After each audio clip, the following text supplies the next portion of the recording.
Alrighty, welcome everyone to another exciting adventure in the Monster Frontier, which will in this episode probably be likely interrupted a lot by a dog trying to get attention from me. But we are joined by our friendly heroes, question mark? We're the good guys. On that note, starting out, Jacob playing Leo. Hello. Silent playing Kiljow. Hello. Dan playing our sassy lizard / dragonborn. I actually forgotten by now. Nice. Dan. Yes. He's Dragonborn, yes. Playing Nysdrith, Dragonborn, yes. Thank you, Brain. And last but not least, Illiren, who single-handedly won last game's encounter. Oh yes, very much so. Thank you for helping us not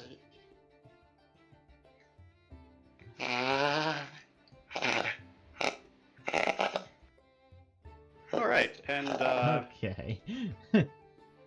that's enough of that. Okay. Having succeeded in your venture to obtain an unreasonable amount of eggs, for the purpose of convincing a Palumu to come back to the camp with you and be your friend / you will feed him. I'm sure something's lost in translation there. He's our best friend. Knowing you had a little extra time to work with before the boat came, you went over, discovered a new way to get to the frontier camp, or to get to the what was previously the poacher's camp, rather. Yep. And then found out that there was an issue with a Pukey nearby, which after gathering everyone together, because the person that can talk to him wasn't there, you went and found out that the Pukey was only irritated because its pond was dried up.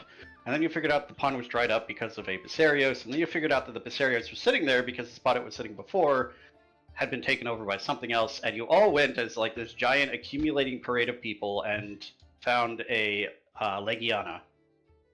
And then we it, murdered the shit out of it. And you fought it, and it went, oh no, I am so strong, these people are going to die now, and Sig was like, no, get down. And then it couldn't fly. Or use all of its moves that were based on flying speed.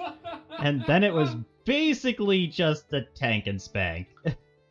Yeah, you guys just ganked it real hard.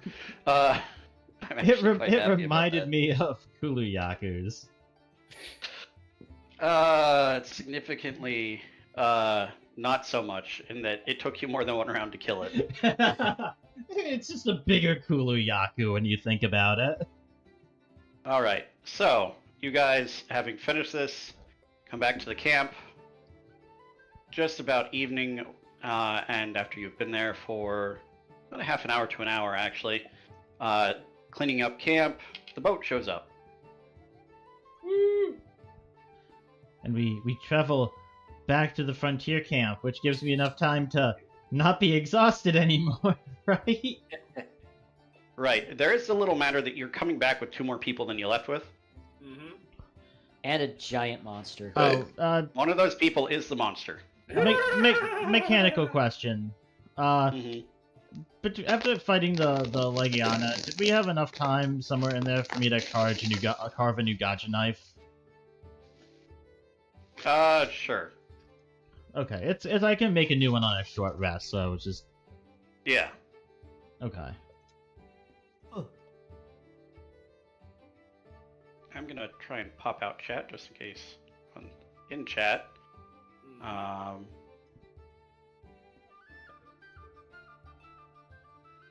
Nope. Okay, there we go. I'll check that occasionally and probably miss everything anyway. Because I am limited to working with one screen today. Yep. It's kind of sucks. 2 screen life. Dual screens are great. Yes. Boat gets back, and as it turns out, they did not pack provisions for these extra 2 people. Matthew's not a big deal, because it's a relatively short trip. The Palumu kind of worries them. Yeah. Okay, we did not think of this, and we cooked up all those fucking. I was gonna say, I thought we were gonna save some eggs, but then Leo cooked all of the eggs. I thought the point of collecting the eggs was to have some for the trip back, but No, the more eggs you made in that one meal, the bigger the bonus was. Not that you really, really needed it, but that was we discussed it at the time. Like, you could save some, but if you save too many, you don't get as big of a bonus. Yada yada yada. Anyhow, yeah. it is, considering that this is going from the Wyverian ruins, or the ruin outskirts in the Wyverian ruins, back down to Port Valiant and then up to the frontier camp. It is about a week worth of sailing. Or, well, it's an airship, but sailing in the air. Is that really a better word for that? Flying? Yes. No, I feel like that's not descriptive enough. But yes, it is about a week's worth of flight back to the camp. We could call it flailing. I don't think your party does it enough for us to call it that. We possibly made a big mistake here, guys. Well, I do have a question. Uh-huh. Right? So the ship has food supplies for themselves and every passenger. Hmm. And this has all been played out in advance. How many rations do you guys have total? Okay. A lot? I mean, I have 10 rations on me. I have 9 on me. I still have enough fixins for. Let's see here. I've got enough for at least 3 more servings of the northern chicken and rice. I forgot to subtract down my rice a bit. Okay, let's see here. Plus, I've got 14 days of rations. Considering I cook, I don't get to eat rations often. Yeah. Well, I usually buy a lot of rations and then feed them to monsters. So, considering that Well, I'm going to... Look at it this way, guys. If we need more food, we can go to a certain tavern and get more food. He has a point. By the time before we reach our destination, we will have that Wayfarer's badge recharged. Yes. Mhm. How long is the trip over again? About 7 days. And it's been 2 days since we used the Wayfarer's badge. It's been longer than that. It's been 3 days. You know, the weirdest thing That's is the fact my that point. technically, if you put everything together, I can probably survive without eating anything for the entire week. I haven't marked the badge of the Wayfarer in 3 days in game. Yep, 3 So days. we have 2 days remaining on the cooldown. Is it I 5 can days survive. or 7 days? No, it's a it's- 7-day cooldown. It's a 7-day cooldown, but it was already down to 5 days, and I haven't marked it for the last 2 or 3 sessions, which has been 3 days in game. So yeah, we got 4 days Correct. left before we're able to use No, Two. it was already on cooldown when you guys started the egg hunt. Yeah. it. Oh, in that case, I'll shush up. Right. But to determine whether you want to go get food while you're there, because I'm assuming you're going to go there anyway. Let's see. Well, given that the wiki lists Palumo being about 12 meters tall, and combined with the sort of mixed size that I have to work with to get it to fit the actual creature sizes in the handbook, say it consumes 6 days worth of rations every day. So you need a total of 42 days worth of rations. So really, we just need enough rations to feed the four of us, Matthew, and... Oh, no. You guys and Matthew no. can be fed from the ship stuff, if you need. Well, all I'm saying is we need enough rations to feed the four of us, Matthew and Reed, for To the feed for 1 the week Paladin. trip back, and then our rations would basically be enough to feed the Paolumo from the ship stock.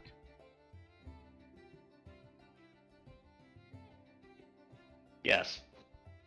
Okay. Either, like, it still totals 42 rations. Either way.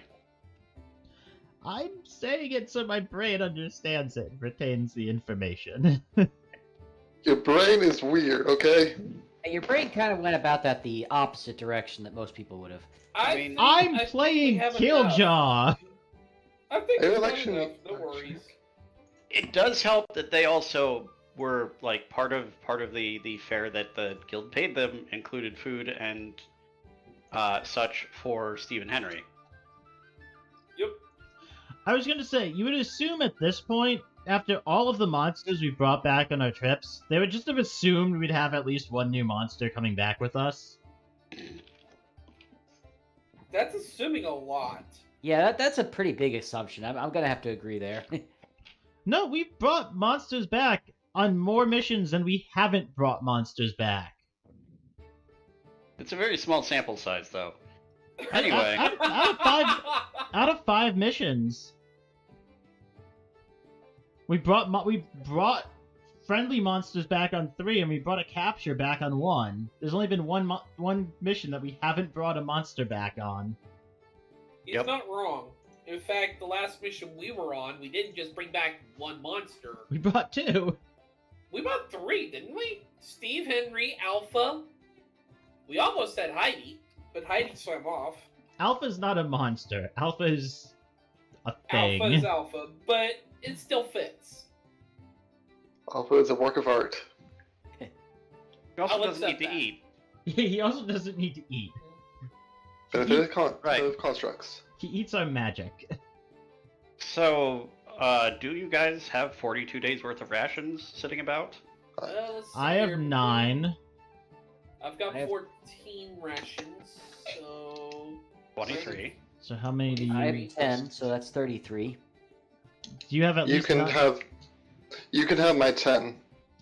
Okay, that's We have 43 days worth of rations. 43, yes. You have exactly, just barely more than enough to feed the Paolumo. I was hoping I would eventually use my armor upgrade, in which I can survive 12 days without eating and be fine. I mean, you could still do that if you want. It never comes up! We have a chef who's a great chef, and I feel bad not eating it. Leo appreciates you. Can we... I'm fine, I don't need to eat, but still it's there. You'll make a fine husband, Sig. I'm gonna... A what? Are you hitting on What's him? that? Oh god. Again! I'm gonna stretch the mechanics here and ask for something that we might not get. If we feed the Paolumu not rations, but out of the ship's food for us, which is presumably better than like dried jerky rations, can we get our first roll on trying to tame the Paolumu? If you spend the week's time trying to do so, yes. I Also, will- I'll point out the ship's like food isn't going to be significantly better than your rations, but it is going to contain significantly more pickled eggs. And a Paolumu will love it. I will try to spend the week doing the first Paolumu taming. All right. That's the wrong creature. Leo will assist. How do I do this? Hold up. This is for my Iodrome.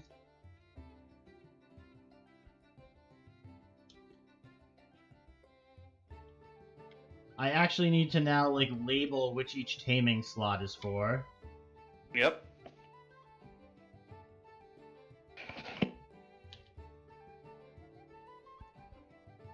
This is other. This is for taming the... Oh. I believe I spelled that right. It's Paolumu, correct? Yes. Yep. All By the way, right. Leo's going to assist Kiljow in the taming by being translator. That's fair. Alright, Kiljow. Mechanical, let's just resolve this right now.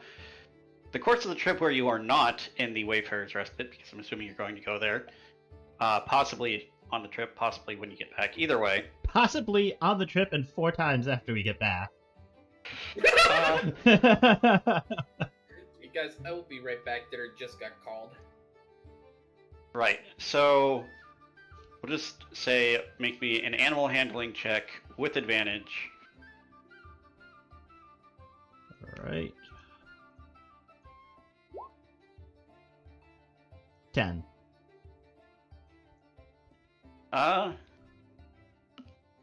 That's low, but not low enough to completely fail. Yep. So So how many out Out of of the the- 50 points does that go? 3. Okay. Basically, the way I've been doing it is if you get below the creature's carve difficulty, That's fair. but above, but less than 5 below, you just get half. So we are now 21 out of 50 towards the Iodrome, and 3 out of 50 towards the Paolumu.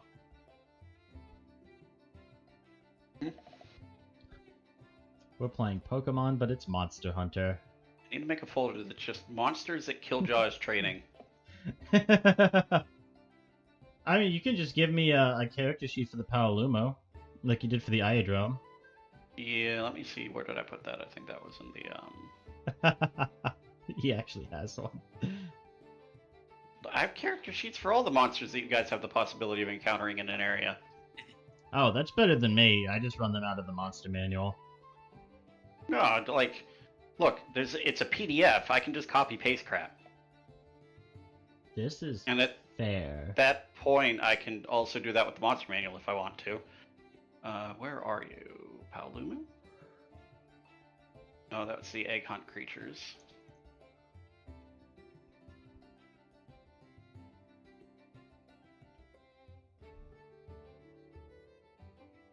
There we go, current area, and I'll just make a clone of this.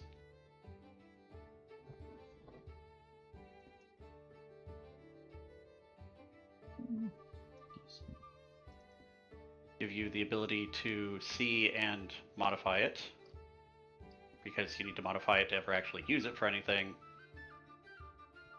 Actually, it'll just be everyone can see it, and then you and me can modify it. That works. Okay.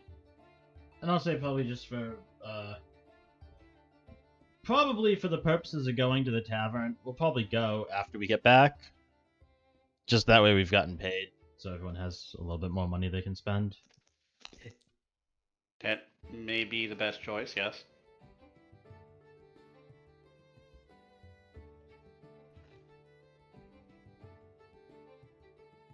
Copy of Paolumu. Here, let me get rid of that real quick.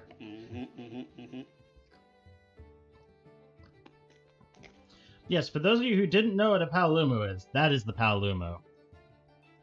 Yeah, it's a balloon bat. It's awesome. That's a good way to describe it. Balloon bat. Alright, yeah, so unless anyone has any objections to waiting until getting back to camp to do the visit to the Wayfarer's Respite, or anything else they want to do on the ship on the way there, Nothing that I can really think of.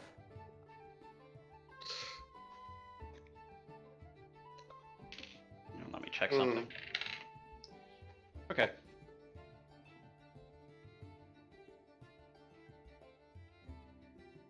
Wait. We talked about this. Kiljow, you know how to use alchemy supplies. You mentioned that once, I think, some time ago. I asked you if you knew how to use them. I am proficient in Poison Kit, Thieves' Tools, and Tinker Tools, and Disguise Kits. Weird, I thought for Also- some reason you did. Did I just get that wrong? Huh. Yeah, I was asking you Alright. if you knew how to. Okay, Jacob, is there anything you wanted to do on the trip back as everyone else is sort of okay with waiting until you guys get back and get paid before going to the place where you're going to spend a lot of money? Well, aside from helping Kiljow with the Palnumi training, as a way of thanks to the ship with allowing them to bring along these extra guests, she's going to help in the galley. Alright. Credence, I need to move my mouse, not pet your face. Alright. Cat. No, dog. That noise.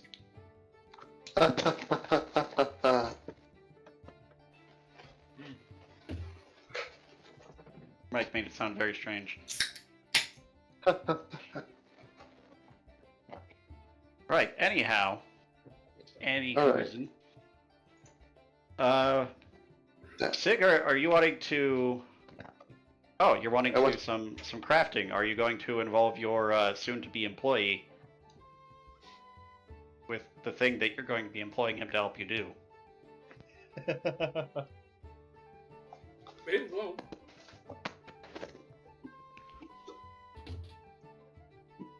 Might as well. Alright. So, let's see. He doesn't have proficiency yet. No. Shocking. There's no bonus on this. But let's see if he messes anything up. That's really what this roll is for. If he rolls super low, he's going to mess something up.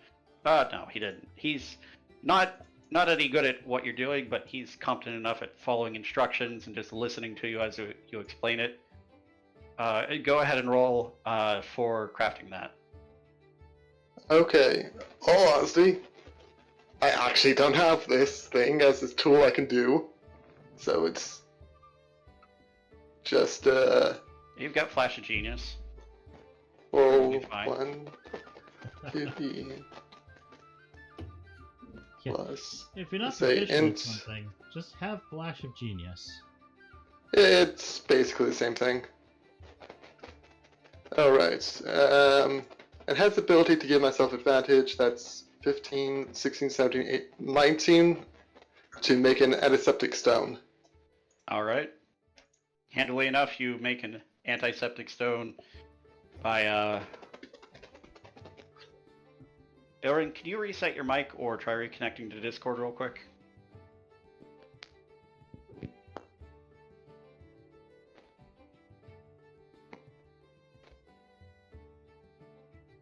Sorry, it's Getting distracting a little bit. What? okay, that's better. Alright. So yes, handily enough, you use some basic tools, mortar and pestle, dry out the bitterbug, grind it up,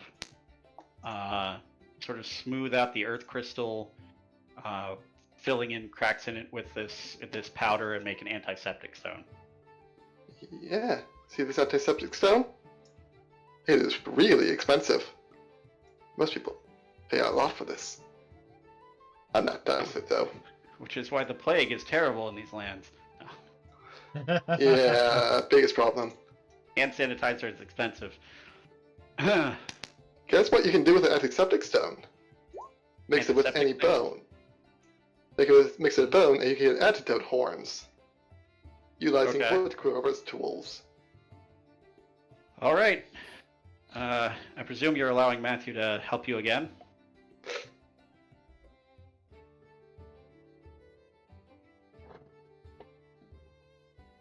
I'm sure I can compensate for anything he does wrong this time, sure. I hope. Nope, he rolled pretty high again, so again, he just sort of follows along with your explanation, hands you things when you need them, and Woodcarver's check. Yeah. I can also do Herbalist and Kit, I think. But I prefer Woodcarver's tools. I have expertise in these. nice. So yeah, he watches as you, like, the previous one, you did it alright. This one, much faster, much smoother process.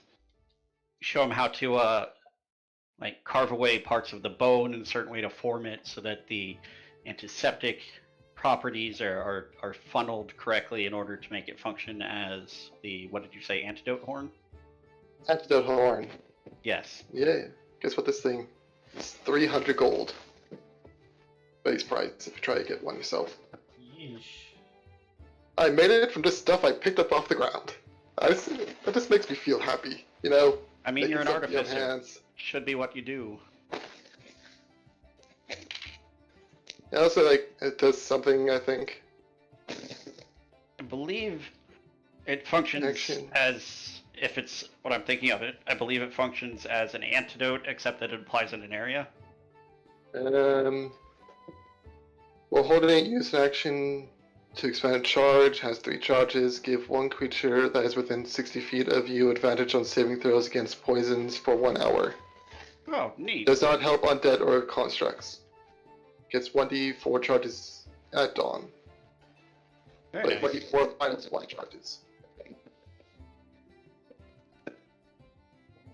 But your mic is breaking up again pretty bad. No, it's not. I don't know what you're talking about. And you fix it again. Huzzah! I just need to stop taking small breaks when my mic's like, hey, he stopped talking, shut it off. Alright. Anything else anyone wants to do prior to getting to camp? You want to see me do it again? Sure. Same process, Jug. same exact item, or a different Alchemist. item? Okay, alchemist jug to make honey, which gives me like 20 pounds of honey. Ridiculous. It gives you a lot of honey for some reason. That's Hey, can I Yes. have some of that honey? A gallon of honey, which is like, I think 20 pounds? 19? Somewhere around there. That's honey. You can use that with herbalism kit to make heavy nutrients. Mega nutrients, Okay. that's the word. Again, Matthew helping you or not? I bond with my new employee, who probably still doesn't like me that much. Alright. Nope, he rolled high again. He's apparently much better at this than he was at, like, fighting off poachers. My assistants are always the best, blatantly. I don't remember the DC for this, or what tool it is. I think it's herbalism kit.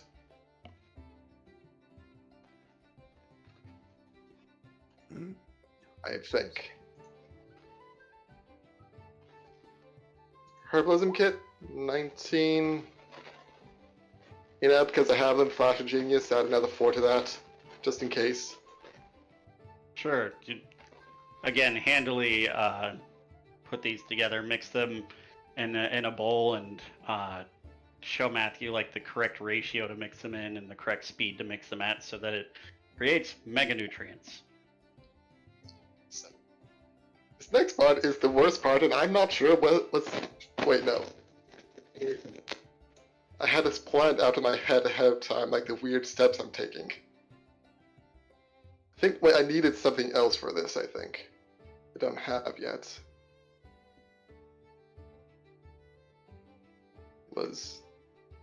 Also, yes, for everyone's information, there's a crafting system in this. And by the way, there's a crafting system. Did you guys know about that? I did. What in the world is mega nutrients? I have it opened up somewhere. Not mega armor. Okay, mega nutrients. Which you can combine with. Is it gonna make that, or is it making something else? Right. Do I have that? I have a horn, I think. No. Yes, I have a Kilby horn. Kelby. Kelby. Kilby horn. Basically just a deer. It's a deer. Should But get it's more like of these things. a fancy fantasy deer that's green. It is a really fancy deer, and I love this thing. And mega nutrients plus Kilby horn makes an ancient potion, but it has a really high DC. All right. Do Okay. you want Matthew to help you with this one? I feel like I have to ask him not to. This one is really hard, and I don't know if I could do it by myself. All right. He will just observe. Once again, just by myself, hoping for the best. It's, please, 14, 15, 16, 17, 18. Flash of Genius gets it up to 14, 15, 16, 17, 18, 19, 20, 21, 22. The DC, I believe, was 20 for that. I believe that sounds right, yes. It was really high DC for something I don't have proficiency in, and I got it. Ancient Potion. Nice. It is about Ancient Potions. We need to get more of these things. Or something like it, I don't know. If I'm right, Ancient Potions are about 10,000 gold. Based on book price. Yeah, they're very expensive. Reminds There's me, I this- also need to make Why- something. Just after you say that, just immediate silence. Reminds me. Sorry, I was snacking on a peanut just then. Did you say 10,000 gold? They're very expensive and hard to make. Jesus. What Legitimately, I kind, think they're the hardest thing you can make. what kind of resources do you need to make those again? I'm It's just not kind really. He's Mega asking- nutrients, which themselves aren't really that hard to come by. Kelby horns, which you had to go catch yourself a Kelby. They are somewhat harder to come by, yes. Kelby are flighty animals. The actual hardest part is actually trying to distill the mega nutrients through the Kelby horn. It requires like very precise work. And in case you're wondering, DC 20 is like the highest DC you can get on these things. No wait, no, 23 is the highest. So it's up there. that is, mighty Reminds- impressive. The other thing, we need to get some energy. I can make some energy drinks later. So I think what we For- should do during our downtime is take like an extra 3 months of downtime and just farm mega nutrients and Kelby horns and become rich. Honestly, my other thing I was going to do during downtime was to get nitro shrooms, which I can make you energy drinks, so they reduce exhaustion by 1. Which Don't is I usually have the some of need. those? I think Oh, I hey, have one. Silent, you might actually want more of these, not just for selling. What? Ancient Potion. When you drink this potion, you regain 8d4 plus 8 hit points. It also removes any exhaustion you are suffering from. Permanently? Yeah, Currently, it just when you gets rid take of it, them. yeah, it just gets When rid you of have them. them. That's really personally- good. I don't have 10,000 gold. That's why I prefer energy drinks, which just get rid of 1. And they're a lot easier to get. You just need some honey and nitro shrooms. Well, I have a nitro shroom if you want that. Well, no, what I'm saying is if you guys do make more of these, you legitimately keep them. They're very good items. Hmm. Sell and become filthy, stupid rich, or maybe help Kiljow not die. Hey, I have a nitro shroom. I haven't died yet. I feel like that should be obvious, and yet the fact that you're saying it. Hmm.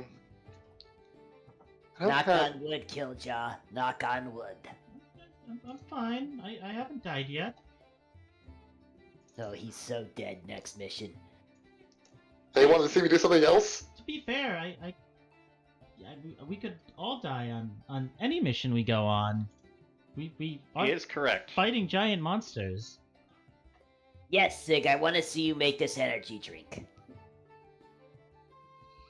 By the way, here's another nitro shroom for you. Nitro shroom plus honey equals energy drink with brewer's tools. Whoops. Here's a Drop second something. one. How many do you have? Just the one, as far as I'm aware.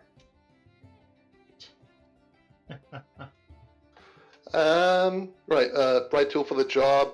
Create brewer's tools, because why not just have them? I don't even remember where I got that from. I think it was on one of those small-time hunts during down session or whatever. Right.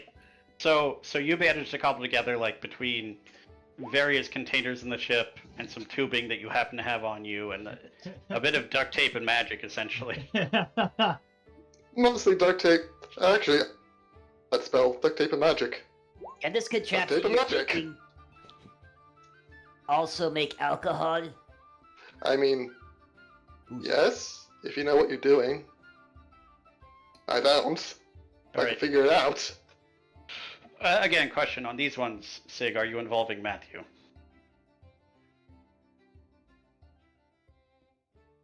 Yes, I believe in Matthew. Well, he rolled a 2.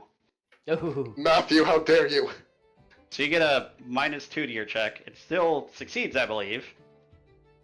Except -2 from that. That's in 19. Yeah, it passes. Right. So he's a bit clumsy with some of the beakers, quote unquote beakers. It's a that beaker you've if it works. appropriated from the ship, but you managed to, set it right before he bust anything or messed anything up. Admonish him to be a bit more careful, and then continue with the work and manage to successfully craft the energy drink. Thousands of years before it is marketed. You drink it. It's like you. It's not a good explanation for it, how it affects your body. Gives you the shivers. It's pretty nice.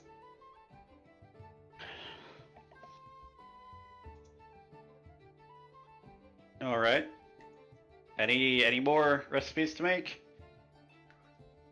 Well, I happen to have this fancy mushroom for some reason. You're welcome. All right. He's helping you again. Same tools. Yeah, exact same thing again.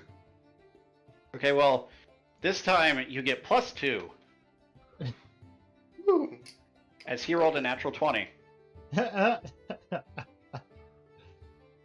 You've hired a good assistant, Sig. Just waiting for the roll to actually need exactly +2. That'd be the best case. How do I do this? That would be a very D&D result. Yeah, I feel like it would.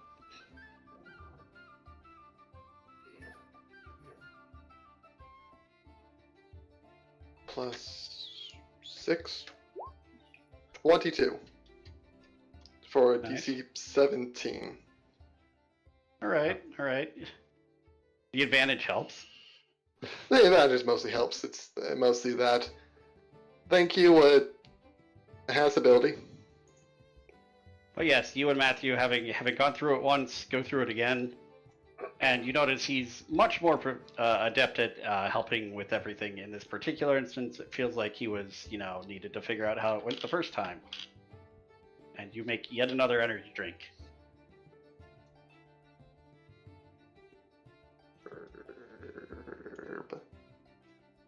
Shit, no. I'll figure out something else to make. I feel like I'm on a roll at this point. I have to keep going.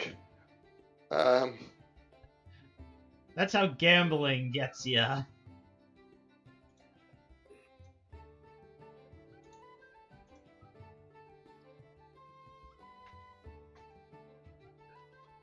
We should I probably think I'm avoid honestly the out of sea things to to a make. casino. I'm out of supplies. All I got is a herb and I got one herb and a toadstool left. I'm out of things. Can't believe this. Have a blue mushroom if that's of any use to you.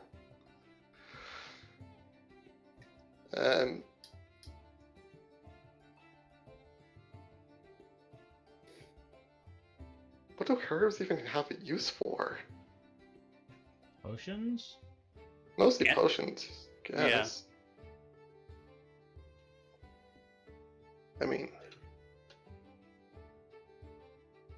How much honey did I run through at this point? So like 3 things that needed it. Yeah, you're probably Like running through the gallon. honey at this point. Also, Yeah. I have a question. I'm curious. Yeah. Where did you get the nutrients? I picked up the nutrients. I remember I think I made the nutrients because I had a blue Godbug. mushroom, and I found the godbug, which I went out of the way to find. Okay. Yes, just wanted to make I sure. put those together last session to get nutrients. Then I put the nutrients with the honey and so forth, and kept going. I remember I stole the bone from Nysdrith, I think. Or you tossed it at me because you didn't need it. Right, I'm just thinking to myself here, because you need 4 items, one of which provided by the alchemy jug for the first however many a day. The DC 12, a DC 15, and a DC 20 check to get to it. Yeah, no, that seems reasonable to as a series of hurdles to get over. I had to find myself a godbug. Mm-hmm. I still can't figure out what herbs I use for. Can't find it anywhere. Wait, potion of healing with a blue mushroom. Yeah, potions. All they're good for. What are they good for? Potions, apparently. You know, I have some questions about some of these recipes. Looking at them now. Cleanser requires hot peppers and burst arowana. How does that work? Well, the burst Really? arowana bursts. Well, cleanser with a hot pepper should already be obvious. Whatever's going through that intestine's coming out violently. Oh my gosh, the cleanser is just like giving the burst arowana laxatives.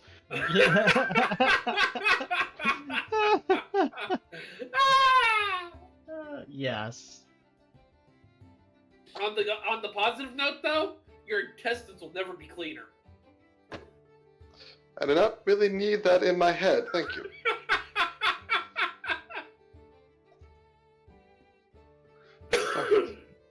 Mushroom, blue mushroom. Speaking of food, just finished some dirty rice.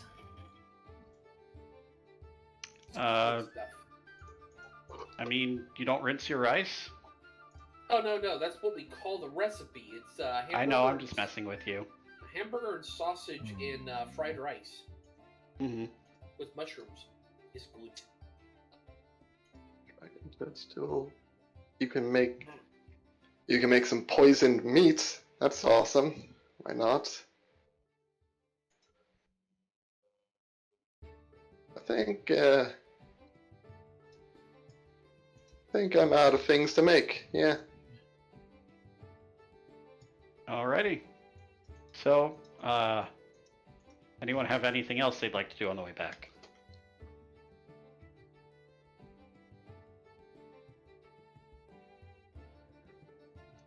Alright. Well, in that case, we could officially change maps.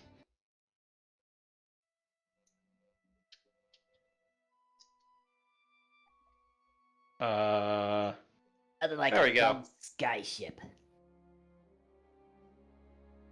Alright, yep, you guys come in to town via the airship dock. You probably have a few things to, deal with. Step Palamumu. The fuck. Palumu. Palumu? Palamomo. Yes. Right. Palamomo. Japanese have some weird ass names. We have to take our Palumu through customs. How much do they Basically, yes. charge for that? They haven't yet. At some point, they're gonna start charging you, Kiljow. Well, here's the funny thing. You haven't had a monster come by airship before. Wait, did we? No, wait, that was a boat. That was a boat. Regular boat. Right. So the airships, they do direct you that there's like an office to declare things. They're a bit stricter than the just the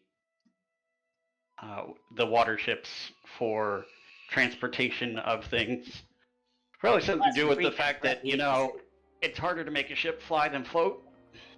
Well, we'll head over to the office and explain to them that we fed a Palumu a bunch of eggs and now it's following us. I feel weird. There's a gnome behind the desk who just sort of nods, pulls out a bit of paper, writes a few things down, pulls out a stamp, stamps it on the top. Yeah, if you could bring this over to Cutter over at the guild and give that to him, you should be good. You have a place to store it already. What's her name? Valcarel.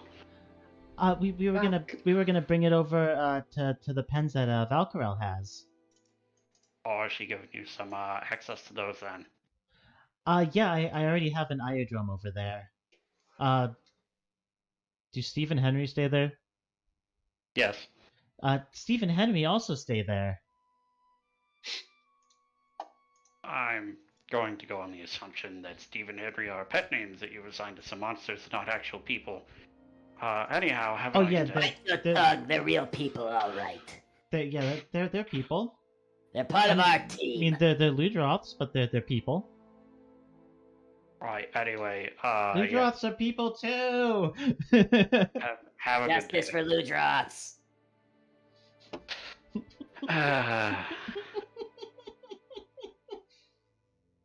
You know if you put them in any danger, we're having a TPK to save them. LLM. Well, Ludroths' lives matter. Yeah, maybe take it a bit far. Anyway, Now that we've traumatized this gnome, let's take the Paloma over to Valcarel. right, okay. We also should we declare that we have a Folger Anjanath egg? Are you saying this in the office? No, I'm asking out of character to the rest of the party. I completely forgot about that thing, actually. Who's got it? well, that's a weird thing to say. Out of game, guys. Should we or should we not declare that we have a Folger Anjanath egg?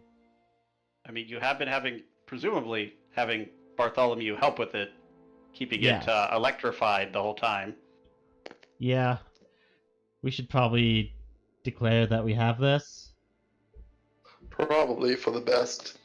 Well, Okay. we do Or you have... can just we do walk have- back into the office. Yeah, I'll walk back into the office. Oh, I forgot to mention one other thing that we might need some paperwork for. Which is a little Sort of. awkward that you missed it, being that I have to carry this thing on my back. Yeah, it's the big egg that he's carrying on his back. We got it from a Kuluyaku that was having a really good day and then a really bad day. It's a Folger Anjanath egg.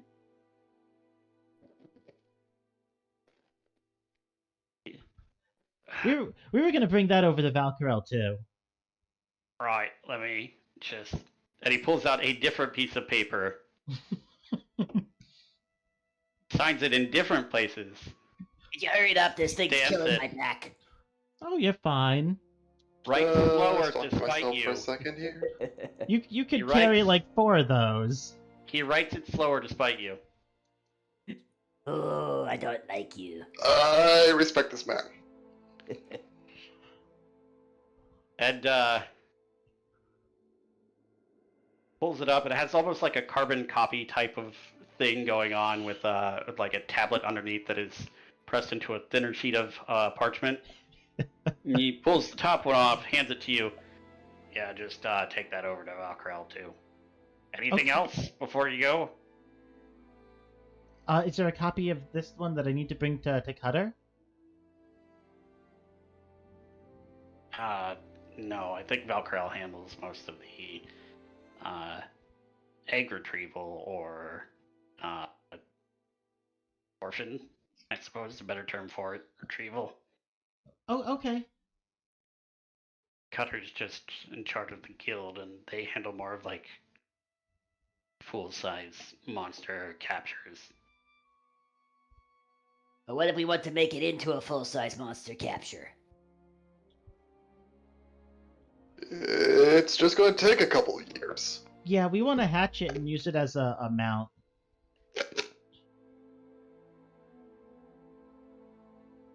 He pulls out another piece of paper I saw that coming. and hands it to you. He just hands it to you. Okay. And at the top is a form filled out, last will and testament.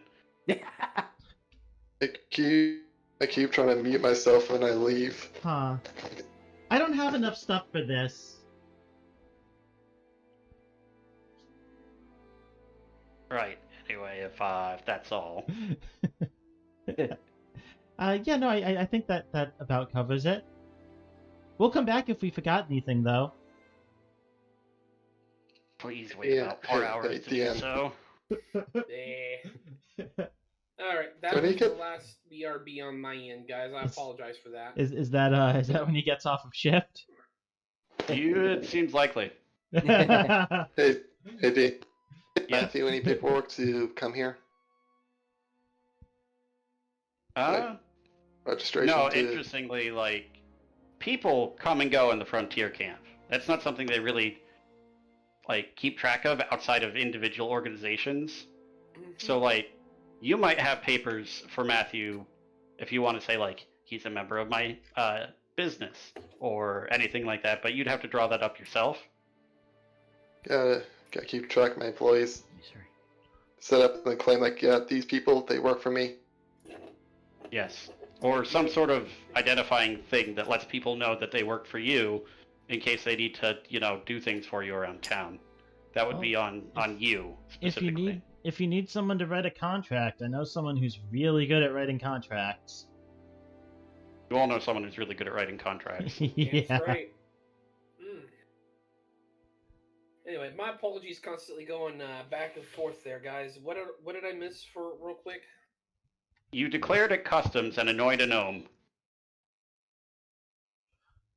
Yeah, basically. Yeah, This was the exact same action. Yeah. One thing that happened.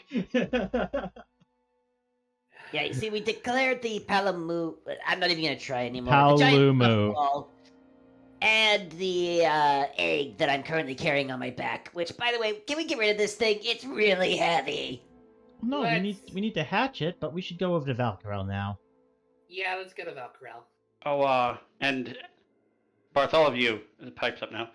Should I meet you over there then with your payment? Yes, that Oh, would be yeah, wonderful. Thank you. I forgot we were getting paid. Yeah, no, that would work. This I was would the egg. forget. This is Right, what's in anyway. the egg. I thought this was our payment. Oh my god, that was terrible! Yeah, we got a Palumu and I'm a just looking full for internet money, thing. but whatever. We got a Palumu and a full internet thing. That's kind of payment, right? No, I prefer money. So anyway, Yes. you make your way over to Valkyrell's office/house in town. You should make a map for this. Just for Valkyrell's house? Just for Valkyrell's. For all of the monsters that we're going to eventually have there, yes. We're gonna be here a lot, so might as well. Yeah. I mean, yeah, I should make... Also, I'm making it official. Our Palumu's name is Polly. P-A-U-L-I-E. Unless it's female, then it's P-O-L-L. Hi, I'm Paul. Polly. Polly want a cracker? I think Puffer's a good name. Buffer works too. Okay, We should hold a vote. I agree. All in favor for Polly, raise your hand. All in favor for asking the Palumu if it has a name? Oh yeah, we should ask the No. Palumu if it has a name. I feel like you sometimes forget you can do that. We are getting ahead of ourselves. Leo will look to the Palumu. I can't believe I never asked this, but what's your name? Oh, my name is, and he makes a sound that doesn't quite translate correctly. All right, so let's vote. The closest word you can think of is, wind. It's a little hard to translate, but the closest I've got is wind. How about Winsley? We could name him Zeffy. Like Zephyr of the Wind? Yes. How about Breaking Wind? No.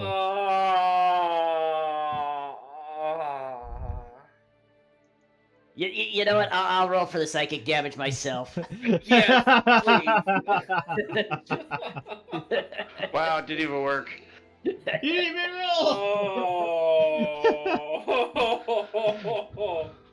Okay. Oh wow, that's a decent amount. Oh. I take more Right. psychic So damage. you than guys me. are probably going to call him Zephy for short, for certain Yep. people, it seems.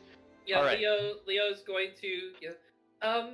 It's a little hard to pronounce. Would Zephyr, like wind, work for you? Sure, that works. That works. Okay. He has agreed. We has agreed. Zephyr it is. All right. So now you make your way over after having established a highly important matter of his name while trying to corral a Palumu in a civilized area. All the interesting smells. Because actually, that Did I gives misspell me an that? idea. Leo, tell Effie to stop smelling the egg. No. Leo, give me an animal handling roll. Oh, fuck me. Can we I'm get gonna. advantage since we have the giant egg with us? No. Can I assist? Please. Sure. Okay, good. Okay. You narrowly avoid having to pay damages as a food cart that's been set up and is selling some sort of kebab is targeted by the Palubu before you convince him not to eat everything. Hold on. How much for Yeah, how much for the several kebabs? kebabs? I'm splitting this cost with Leo. All of the kebabs? All of the kebabs. All of the kebabs. About 20 gold. Cool. Okay, you I'll do pay. 10, I do 10. Yep. Yep. He gets kebabs. We buy all Alright. of the kebabs. This vendor has had a very good day. Yes, as opposed to the very bad day that would have been convincing adventurers to pay him back for his cart, which would have been destroyed. Oh, yes. Well, What is Polly's reaction to the kebabs? He likes them. Woohoo! Strange. Wait, did you I just thought he call was him a more Polly? prominent guy. I thought you just did- decided his name was Zephyr. Zeppy. I'm sorry. I've been stuck on Polly since 2 sessions ago, so my apologies. Alright. Well, the party after we split from there, I'm gonna kind of think to myself, and I'll tell the party I'll meet them at Valcarel's, and I'll make a quick detour to several sundries and pick up as many pickled eggs as I can. As you can buy, or as many as you can physically carry? How many does he have in stock? And how much is it for each one? Right. So a barrel, a small barrel which has roughly 20 eggs in it. What about a large barrel? A large barrel, which Will a would large have barrel about fit in my bag of holding? No. Will a small barrel? Yes. How many small barrels worth does he have, and how much is each small barrel's full? If I bring the barrels back. Okay. Well, no, he'll sell them to you with the barrels. Yes, but how much are they if I return the barrels? Do I get like a bottle return for barrel return? Yes, if you return the barrels to him, he will pay you back for the barrels specifically. Okay. Right, but currently buying all of the barrels he has, each one is about 20 eggs, Okay. and each of them cost 5 silver, Okay. and he has 30 gold worth. Cool. So that brings me to 201, 191, 181. Alright, so just to clarify for everyone, Kiljow just bought 60 barrels of pickled eggs. Yep. That Palumu will be a happy Palumu. So will my Iodrome, who also loves the pickled eggs, specifically from Fair several point. sundries. Fair point. You're now well stocked to keep these boys happy. I'm just gonna go mark that in my... How much do these weigh? Per barrel, Yeah. Mhm. about 10 pounds. We're just making a couple of salespeople very happy today, aren't we? Okay, well, hold up. They weigh 10 pounds apiece.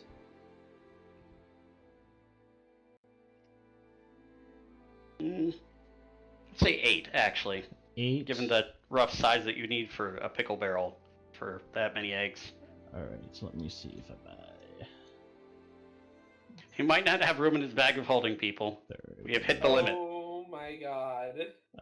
If I buy 40, that's too much, but if I buy 35, that's just right. How many barrels did you buy again? He was originally trying to buy 60. So how much gold it's 5 silver each, and I'm not buying 25 of Right. them? 17 gold and 5 silver for 35. Okay. Wait.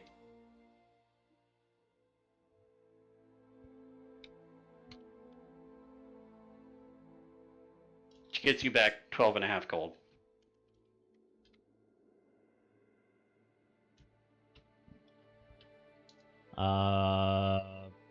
Yes, 12 and a half gold. Which brings me up to 193 and 10 silver, which is technically a gold, but I don't care. And with the extra 280 pounds,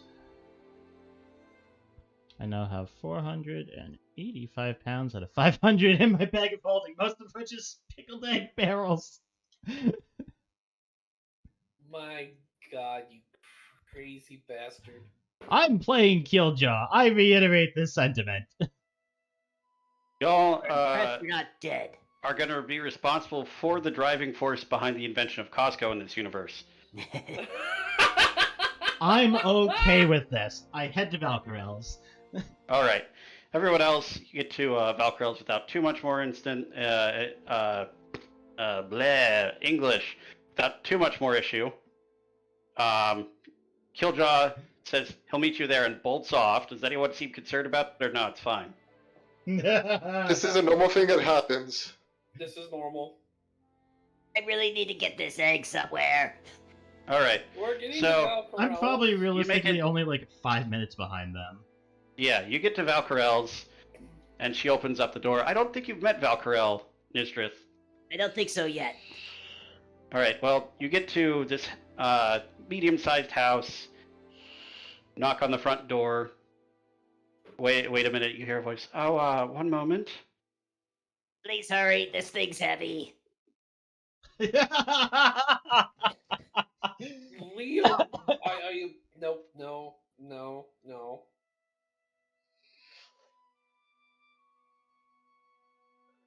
I can hear you on the other side of the door, you know. I know you're just waiting on purpose now. I will She actually only takes about 30 seconds to get to the door. I will whip you with my tail. And opening the door is a very tall, slender, white dragonborn. Wearing clothes that are various shades of blue, a very light blue gemstone, and an ornate silver necklace around her neck. Yes, hello, may I help you? Hi, Valkyrell. We may have... Leo, didn't see you behind... I'm sorry, have we met? Not yet.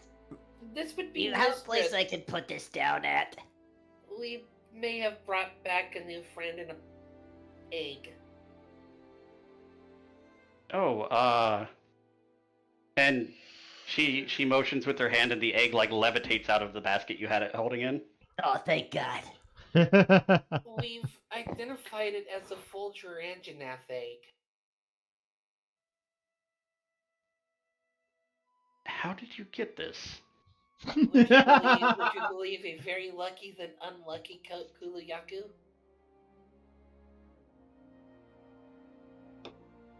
That doesn't We ran across a seem Kuluyaku. very likely, but yes, come in. And she motions for you all to come in, and the egg just like floats after her.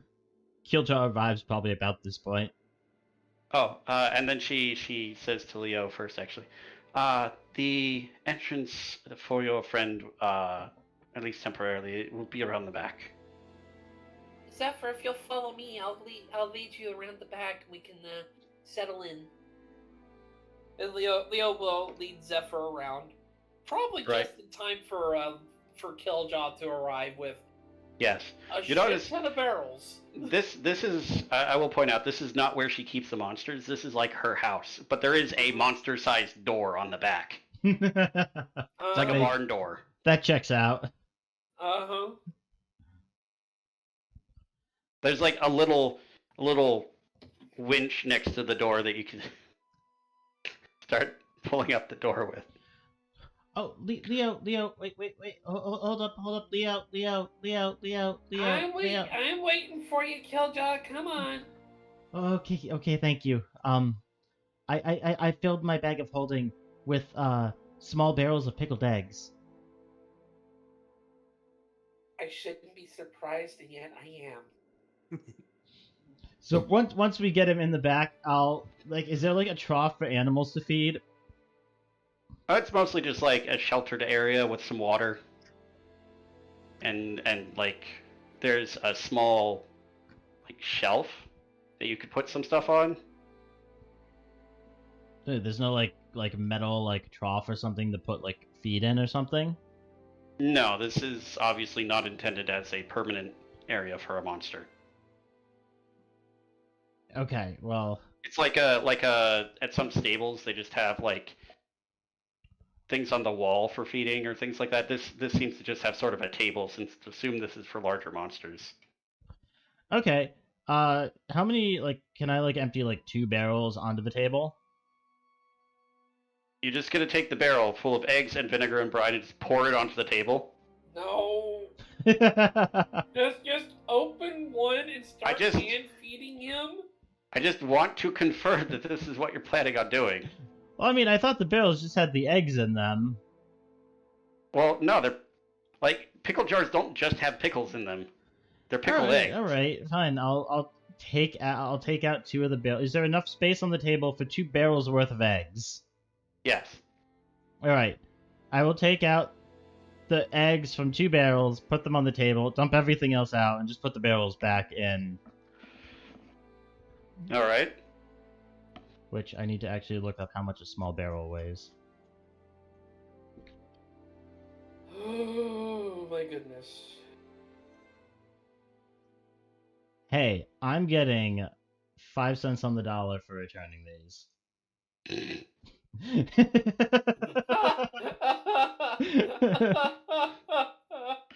It's funny because it actually lines up. Huh, I didn't even do that on purpose. My genius knows no bounds. Right. So that's 16 pounds freed up. Hey, I have 469.25. I will say each small barrel still weighs 1 pound. Oh, is it 1 pound? Yes. Okay. I have 471.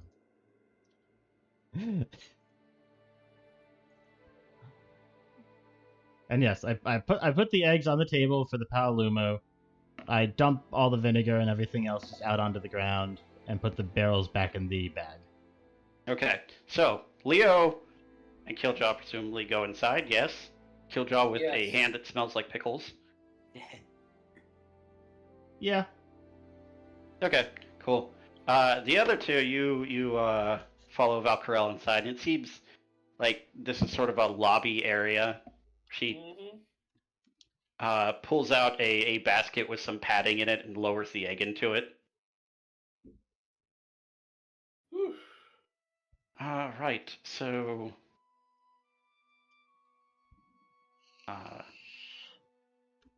if I might ask, what happened to the Kuluyaku that found this? I think we ate it. I think we ate it, if I remember correctly. It was dinner. Oh, hello again, Kiljow. Oh, hi, Malcolm. You've got your friend settled in back there, then? Yeah, there was a table out there, so I put a bunch of pickled eggs onto the table for him. I bought a bunch of barrels of pickled eggs over at Several Sundry for the Paolumu and for the Iodrome. Da-da-da. Very well. What prompted you to bring this one back with you? It was floofy. Well, shall we give the full story of what happened here? Kiljow gave the complete story. All right. It was floofy. Well, I will say, in this case, having convinced it to come back here, it should stay at the pens and be quite happy. But in the future, if you could refrain from bringing back any creatures that are not in need of these services.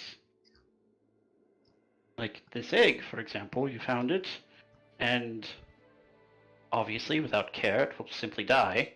And a Fulgurangnath is no common creature by any means.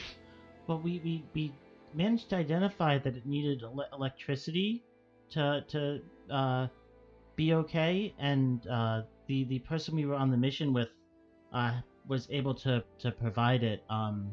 Otherwise, we probably would have tried to bring it back to its nest or cooked it. Its mother also seemed very unhappy. We could tell because there was a giant thunderstorm going on over a mountain. That isn't any particular sign that a Fulgurangnath is unhappy. It simply happens when they live places. I think the Kuliyaku taking the egg would have made it unhappy. Well, quite probably, yes. And I don't think he would noticed. have survived returning it.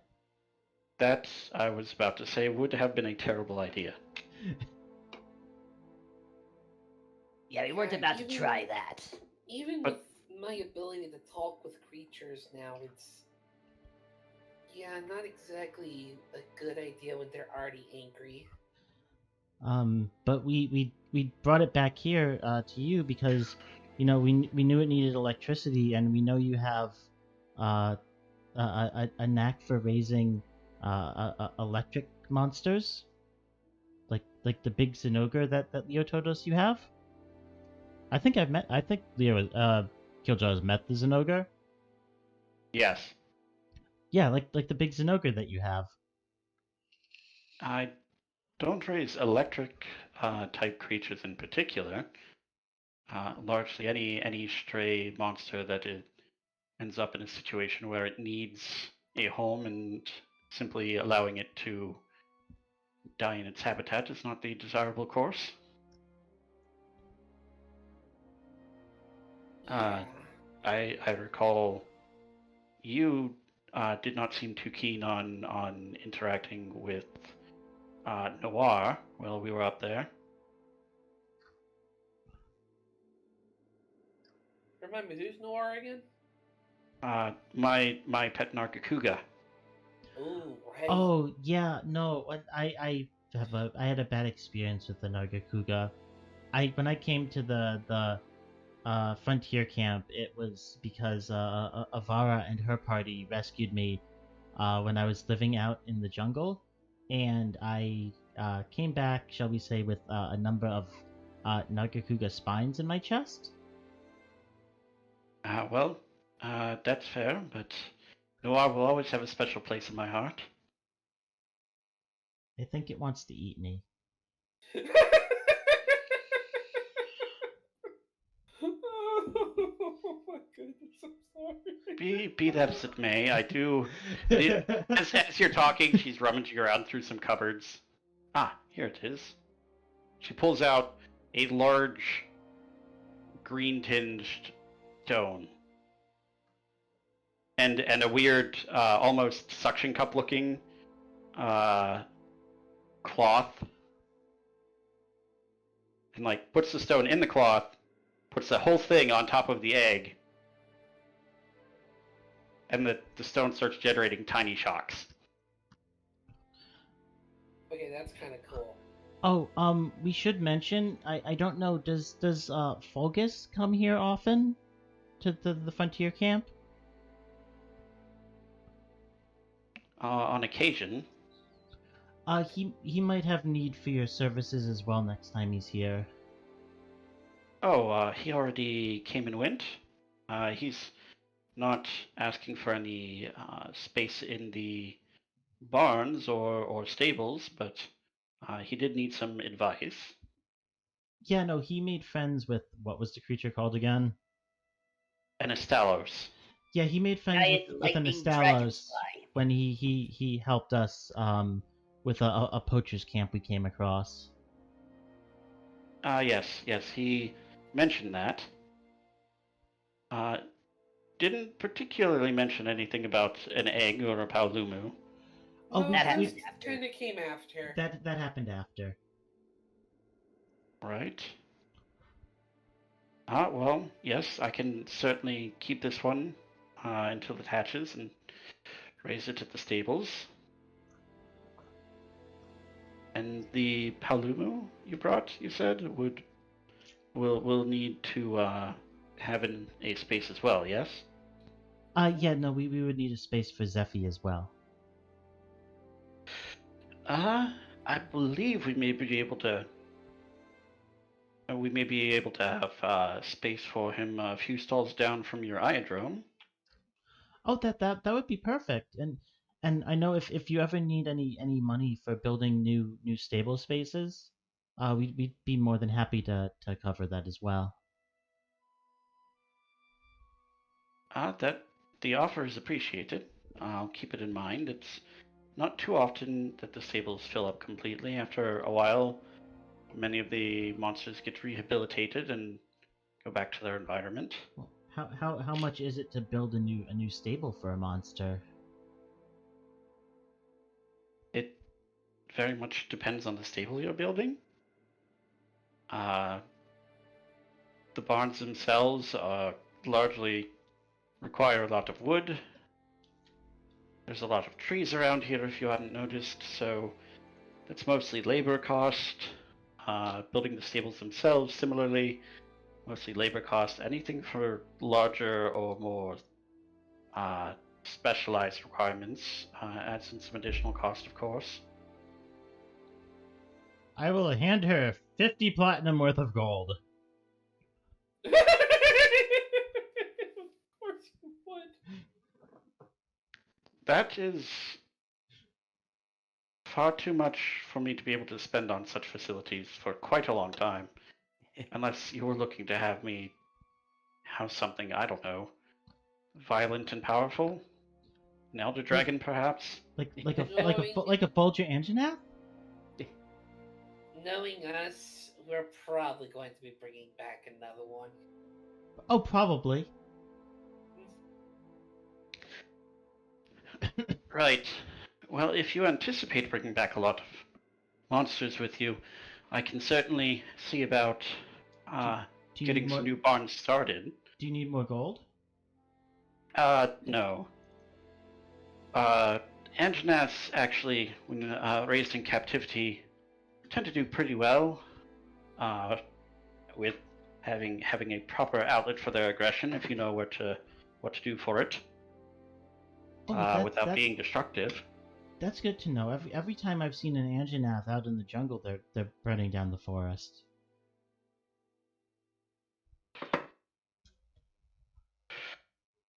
Yes, well, those Anjanath typically aren't hand-raised and trained to take their aggression out on toys. True. There are monster toys? Leo's just gonna giggle at this one. Guys, yes. We should buy a toy for Zephy. I could always use some of the gold you gave me. If you insist on me taking it, I can certainly start putting it towards new facilities. I mean, it's going towards a good cause, so yeah, that's fine. I could certainly procure some toys that would be fitting along with his interests. Sort of a lot of very light toys that can be messed about by the wind. 2 toys for his species are generally pretty good. Oh god, the squeaking. I'm just imagining like you guys go up in the stables. Like He's got like a giant A He's got, like- 5-foot long squeaky toy. No, he's got like a 2-foot around ball, and he's chewing on it, and it's squeaky. You guys pull it out, you like squish it, nothing happens. You like poke him, and he squeaks.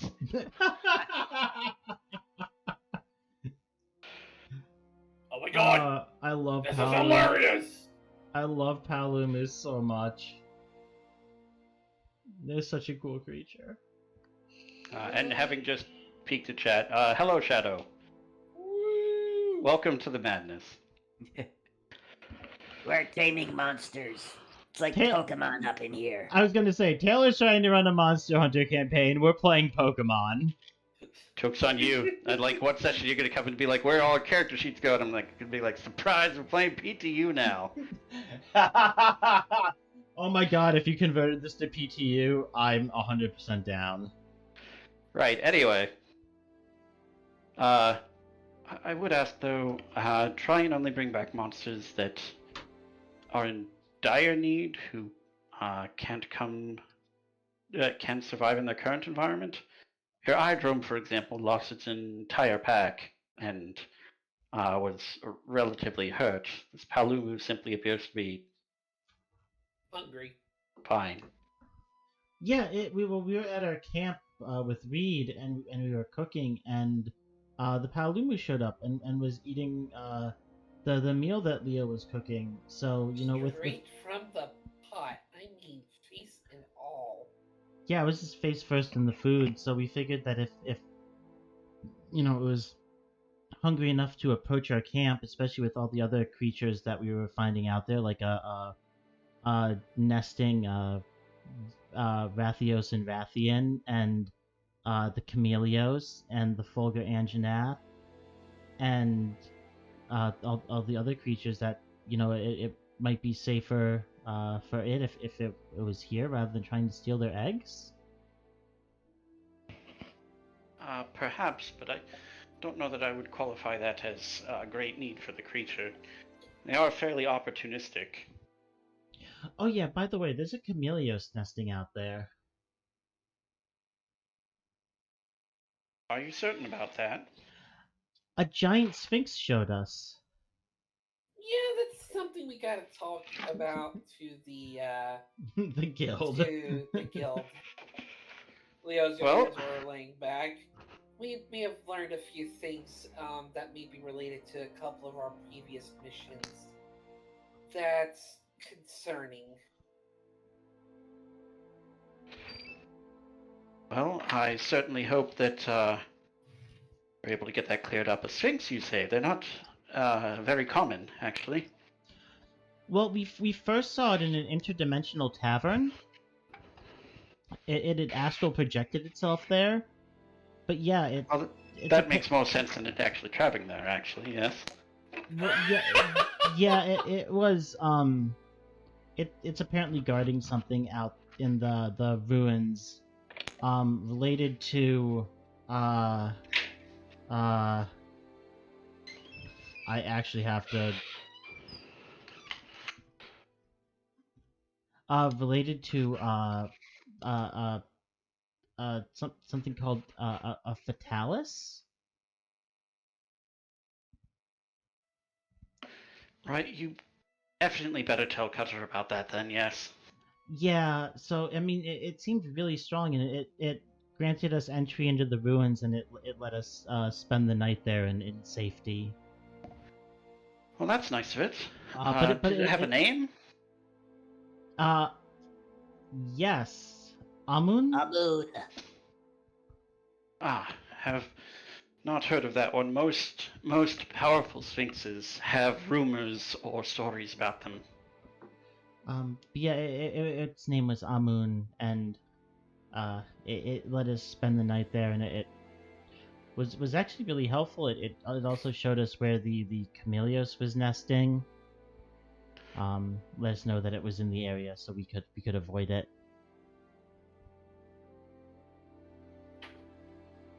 Yes, I'd say definitely let Cutter and several of the other guild members, particularly Kel, he handles most of the communication with the mainland. Everything you just told me. We plan to. Yeah, I think that's gonna probably be our next stop. Right. If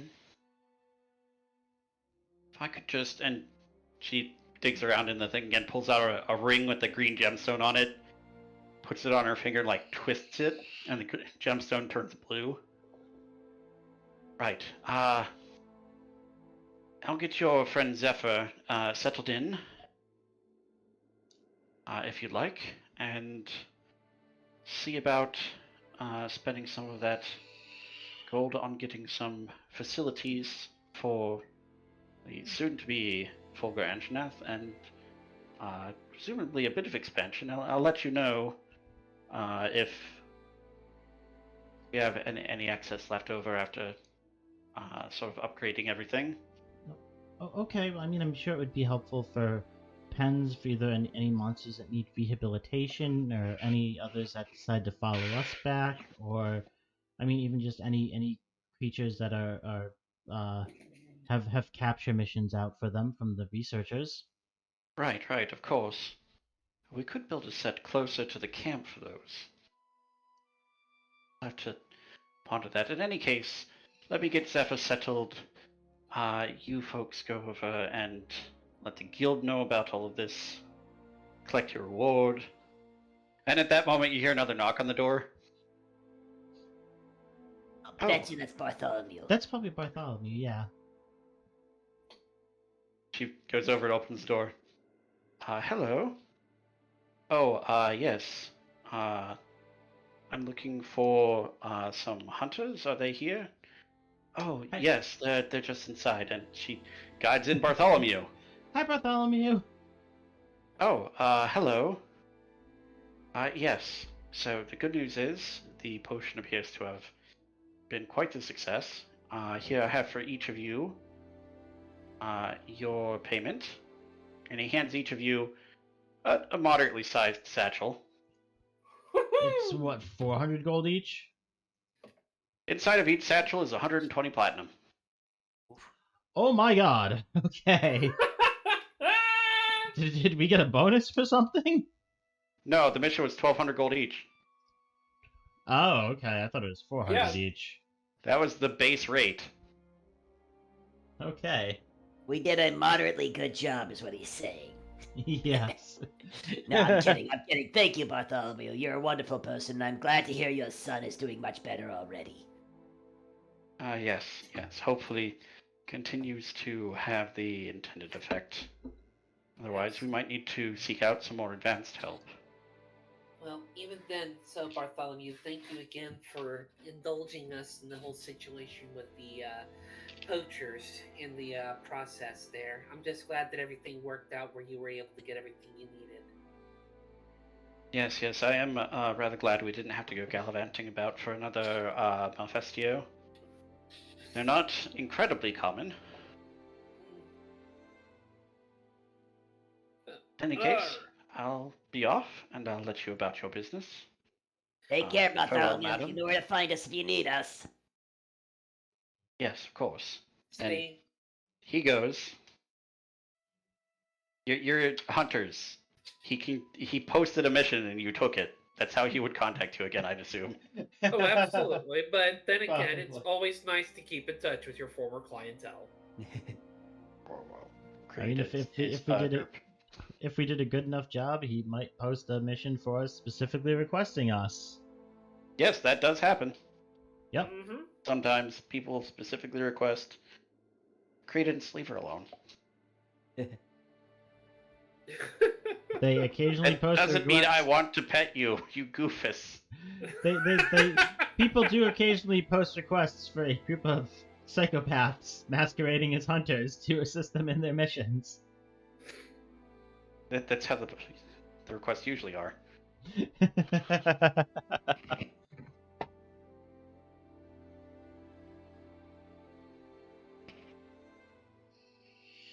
Right, so Ooh, excuse me.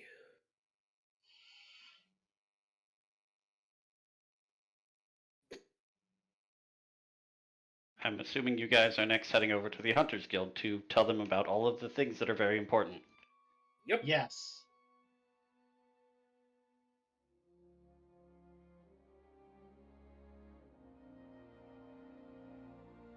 Right.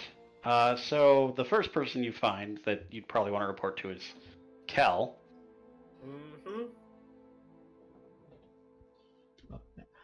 Hi, Cal. Oh, hello, hunters. How are you today? Back from your mission? Uh, Oh, yeah. We need to go talk to Cutter as well about things. But we thought we should report to you that there's a Chameleos nesting near the ruins. Bit more than that, just that, Kiljow. Oh yeah, there's also a Rathian and a Rathalos there, and a Fulgur Anjanath in the mountains. Right. We were aware of the Fulgur Anjanath and the Rathian Rathalos. The Chameleos is not been sighted before. Which, Well, now that I there's- think about it, makes sense. How did you find out it was there? Well, we had a talk with a new friend of ours, a guardian of the ruins by the name of Amun. All right. And he's also revealed to us a bit more that might be related to what we've run into in a previous mission. All right. I think I get the feeling this is going to be something I need to write down and possibly contact some people about. Would you come with me to my office?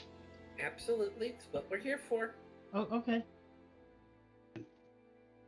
Just follow along and takes you to his office, which is not particularly small, but very, very, very, very crowded with paperwork and books and scrolls. Oh my goodness. Leo.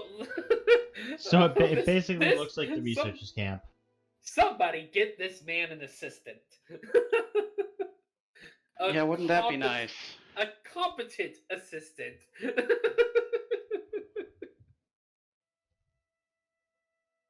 In any case, Eddie rummages around in a cabinet, pulls out some papers, starts leafing through them.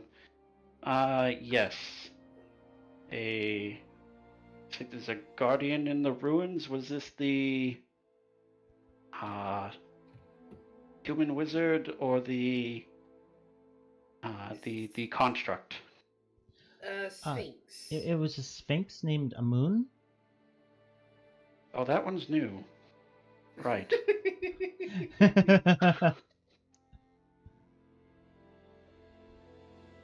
And he starts writing something down. Okay, Sphinx, named the Moon, guardian of the ruins. Did he say what he was guarding? Something that had to do with a fatalis. Are you 100% certain of that? Yes. I Right. want to say that Leo and Kiljow say that in exact unison. Yes. He starts Yes. writing down some more. Okay, yes.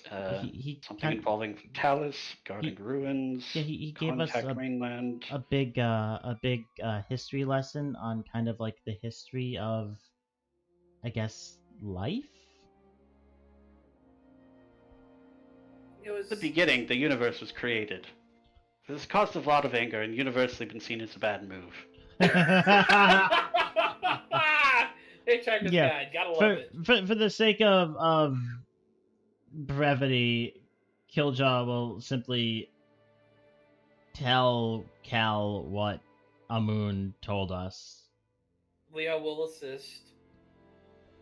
Right. I think historically we knew most of that. He starts digging through some other scrolls, pulls one out, looks at it. Huh, so they got that wrong.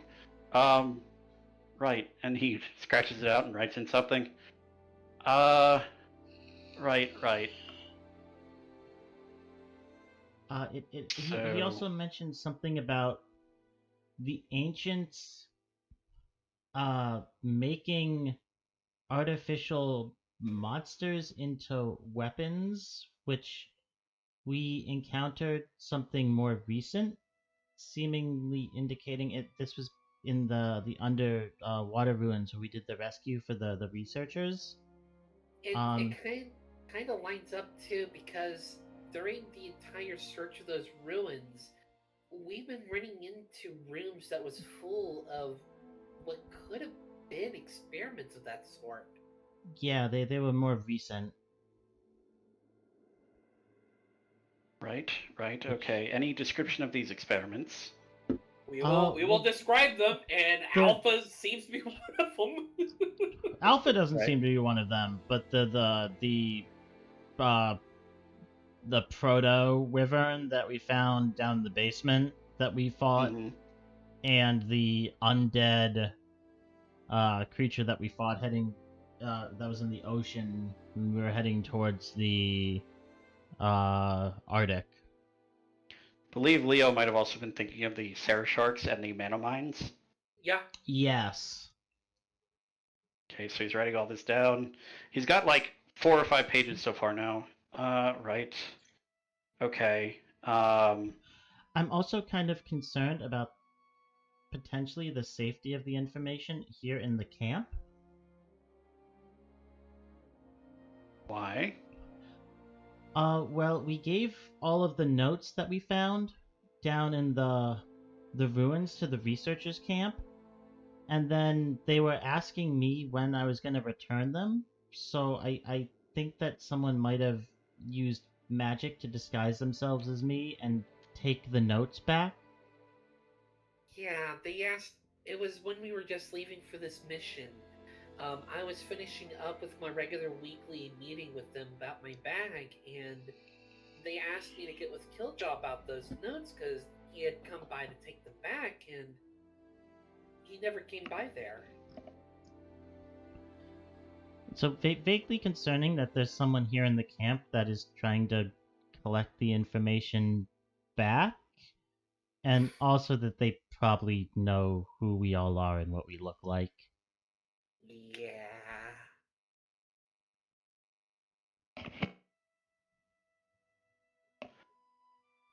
Right. Let me just make sure about that. And okay. Is there any other relevant information? Anything else you've run into that might have been the work of this individual or involved with this part of the ruins?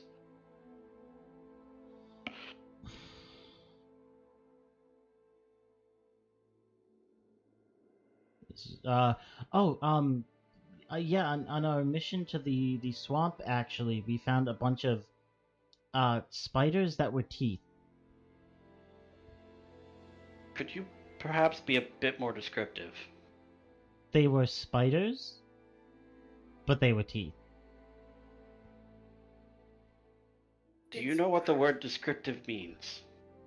Okay, so these you could tell they were spiders by how they were constructed, but they were bone white and chattering like millions of teeth. When you cut into them, it's just more teeth. Well, that sounds disturbing. Yeah, Leo's kind of like, you want to talk about disturbing. Our description doesn't do it justice. There was a whole tree full of them out in the swamp. Right, and he pulls out a separate piece of paper over. I believe we reported for it. swamp. I believe we reported it when we came back in from Right. the mission. I don't believe anyone told me about it. I think we reported it to the researchers and gave them a piece of one of them that we carved. That may explain why none of this information got to me. I'm gonna set up a mission for that, and okay. I have. He's at like the 8th page now of notes. Leo's like, we've gotten in the habit of getting with you about a couple details of our mission these days. Yes, I think you mentioned something about giant spiders, but I got neither a description nor any particular sense of urgency since they were in the swamp. But if they're connected with an individual who's doing this sort of thing, then perhaps needs to be looked into more. Also, I don't think this is related to that, but we did also find a giant undead tortoise wandering around the desert. Now, I think that one I might have actually known about. Hold on. It was a house that was made by a mage called Zilfor. Yes, yes. And right now he's rummaging through some scrolls. Yes, there we go. The abode of Zilfor. Did you find out anything particular about it that's not immediately obvious from its presence and magical capability? From my notes, there was an enchantment on a piece of parchment that allowed us to talk with it. Zilfor ascended beyond the mortal plane 1700 years ago, and he was a mage born 2400 years ago, studied the undead with the intent to prolong life, found an alternate form of preserving his life by mummifying his body and releasing his mind. Right. That last bit we didn't have here, but we do have a contact that occasionally goes out to that. Yeah, it seemed like the house was taking down any information, and if we needed anything passed along to Zilfor by writing it on the parchment, the house? Correct me if I'm wrong, but I remember something about the house could pass along the information to him. Yes, we've actually had a couple of hunters go on missions just to pass along pertinent information in exchange for advice. And it also probably, That was a sentence. It might be worth researching. I have an individual who's getting to check the information here.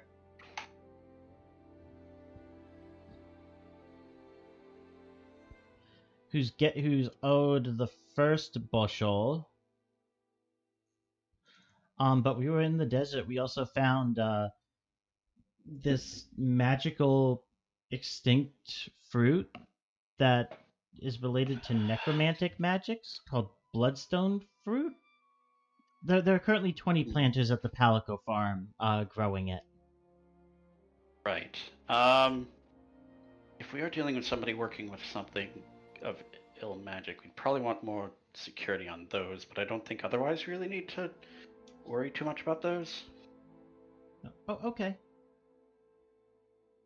He's just writing things down on several different sheets of paper about different things. Right. Who was Joshua? Oh, Joshua Spellsoul is one of the researchers. Yes. Yeah, one of the researchers is helping. No.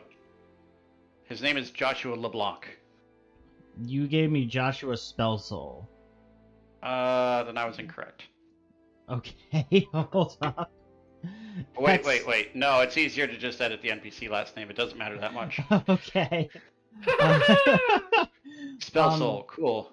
Yeah, there's a researcher, Joshua Spellsoul, who's helping cover the costs of the growth. So they're in ideal conditions. As long as Right.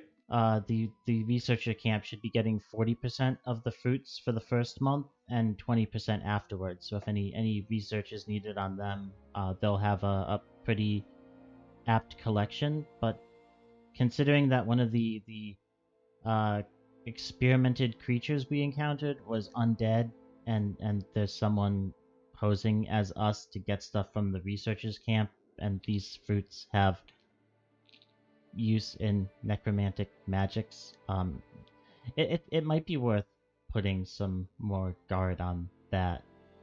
And maybe, yes, I don't know if there's something that we could do to, like, if any of the stuff that we find is getting collected by us, maybe dispelling magic to make sure it's not like disguised magic. I'll pass along a note to them.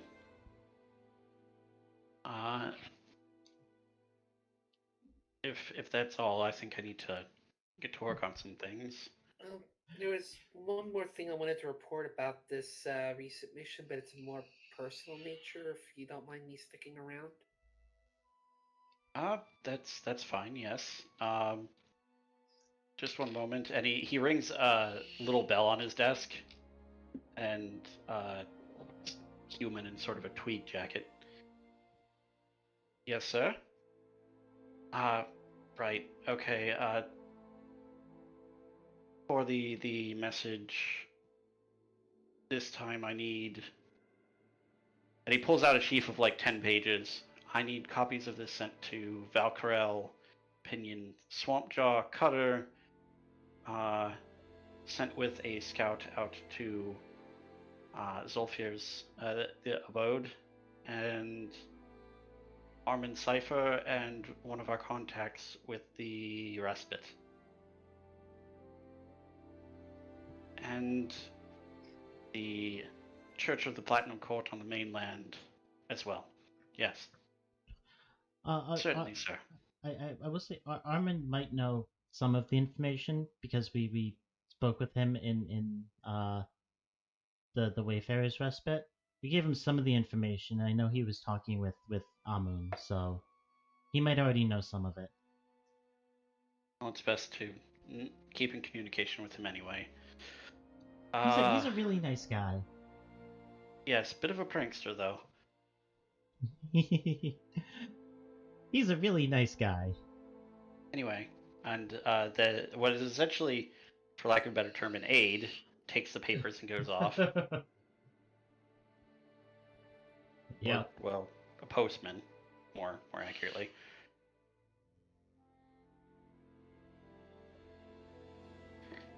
If that was all, I think, Leo, you wanted to stay behind a bit. The rest of you are free to go. Yeah, I think we were gonna go tell Cutter as well. Oh, I think right. Val's got that covered. You should report to him about your mission at the very least. Maybe not as much detail, but just make him aware that I know and that I've sent out communications to some people. Might call on him.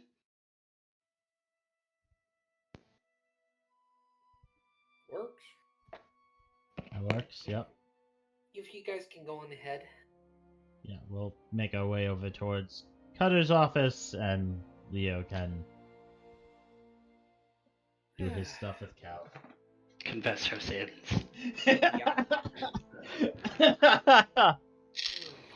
Oh, did we mention to Kel that there was a group of poachers? Nope. Oh, well, we'll find out now. Leo will take care of that. He'll find out now. Right. Now that the, possible existential threat has been talked about. So, part of our mission, we ended up going up against a group of poachers. Alright. Okay, we were able to quell the threat thanks to a couple of other guild members that we ran into at the Wayfarer's Respite. However, what led to it is something I'm not exactly proud of. At the start of our mission, we ran across trappings that were laid out, and 3 other people, which we made a hasty call in thinking they were poachers, when really they were part of the local hunters trying to scout out for food that had been captured by the poachers and forced to hunt and feed them.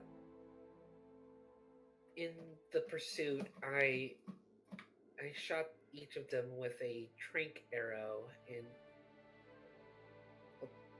I did not think of the dosage of the tranquilizers, since they were normally for monsters, and 2 of them died.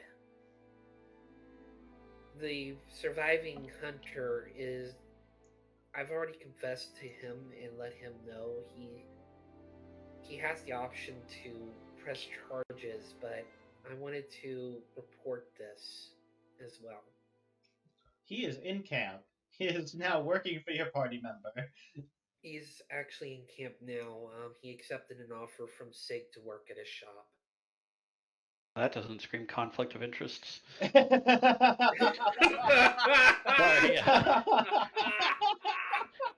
Right,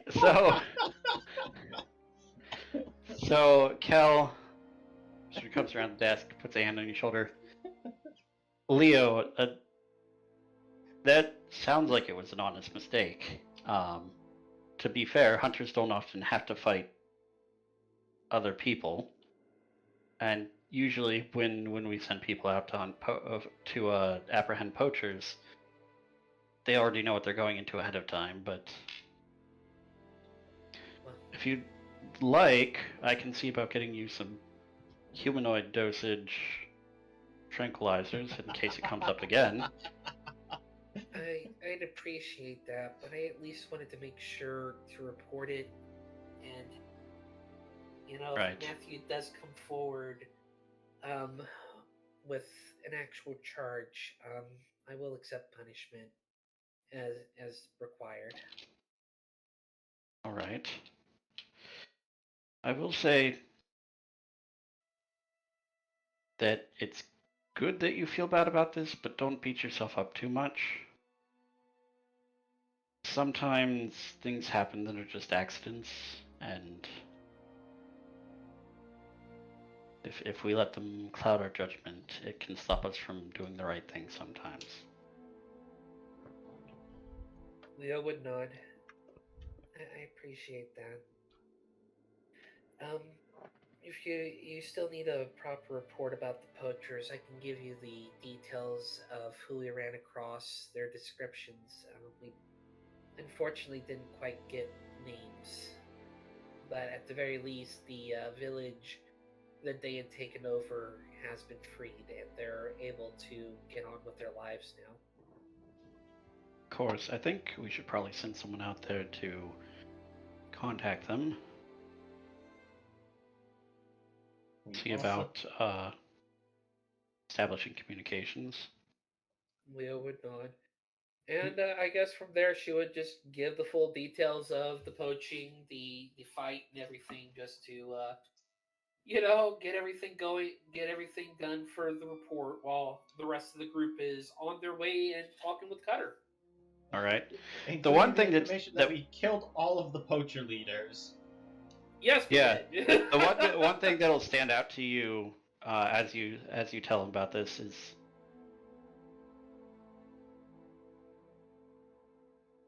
that lizard folk sounds like someone we've been trying to go after for a while, called Valrin the Chain. They're dead. The undead one. Well, never quite confirmed if they were undead. Well, one thing was for certain, he was very slippery. He wild shaped into spiders while Kiljow was after him in the cave, and he almost got away from us if not for one of the freed creatures kind of brushing the spiders off of himself, where Sig could actually bombard him. Well, I'm hoping that I'm correct about who that is, because it's honestly a load off my mind if they're dead. They are dead. Leo would nod. Yeah, we kind of confirmed each kill.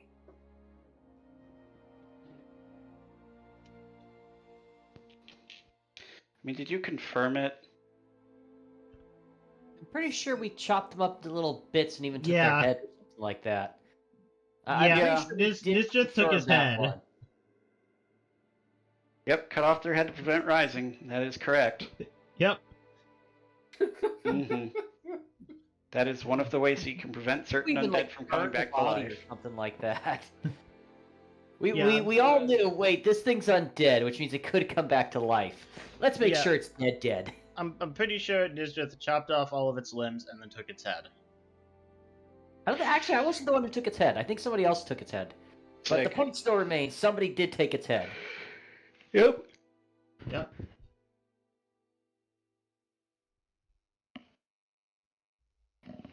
It's dead. Hmm. And with that is honestly a load off of my chest. That was like the last part of quote unquote penance for Leo to do.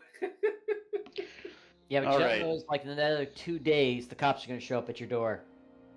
Excuse me, is Miss Leo here? We're here to arrest her. Mm, Charges of murder. 3 well, counts. 2, Great. 2. And then they'll just turn to each other. Crap, we messed it up. And they reveal themselves to be agents of this other person. Yeah. God damn it. That would actually be funny and also plot relevant. Not currently doing it, but hey. We're giving him ideas, guys. We gotta stop. I thought you did in fact kill Matthew. He just got better. Well, I mean, Matthew was kinda dead. I mean, that was Mostly one dead. huge magical explosion, but yeah, he got better. I'll also like to point out the explosion, if I recall correctly, didn't kill Matthew. He was I think shot. It was one of the bandits that killed him. Well, Yeah, no, he was incapacitated, yeah, and then was Yeah. dead. Well, no. I thought it was the other way around. The arrow incapacitated him, you blew it up, and that killed him. I think Right, so, he was essentially already dying. But Anyway. yes, I'm sure that the giant exploding cart of magical alcohol did not help. No. Typically, this is very bad for your health, whether it's drunk or stood next to. Woo! Yes. Radio. Well, time to introduce Matthew to the signature creations. Yes. I'm sorry, Yeah. that name That's is girl. still throwing me off there. It's an awesome name. That's yes. This is Gornok. He's big. Doesn't say much, but he's really reliable. And this is Alpha. They're very big. Don't say much, but they're very reliable. That over there is my reality stabilizer. If the world ever starts tasting blue, just stand next to it. What? Okay, Seed. All right. So, aside from that and reporting to Cutter, you guys are free to spend your downtime as you wish. Oh, wow. Going to taverns, doing downtimey activities. Well, Let me just- we have let me- one more thing to do before the downtime. To end the What was day off that? right. Wayfarers. I thought you were going to say drink our grog. It's a substantial whimsy, finally. We've had this thing for a while now. Oh boy, please do. Well, to be fair, we've had it for like 2 days. I mean, yeah. we got it last time they were there, so it has You've been had like your- at least a week. You've had your card much longer than that, and you still haven't used that. Had a what? The last card in his deck of things. Well, pointful, but we need to find a way to trick someone else into drawing it at the substantially best time. I don't know when, but it's going to come up. It'd be very annoying if this thing's like incredibly powerful and helpful and I just accidentally help them. You mean like a guy giving a dude 3 wishes with a card from the deck of many things? Yes, sort of. And it's not gonna be that good, but it'll be like kind of nice, I think. Yeah, Look, probably. one of them set my pants on fire. I don't really know what these things are going to do. I think another one told me a knock-knock joke that blew up. So, yeah, I don't know what these things are going to do. Another one of them just summoned an imp to kick you in the shin. But then again, we also did make Sigmund, I think. The Very, person very there. briefly. Yeah.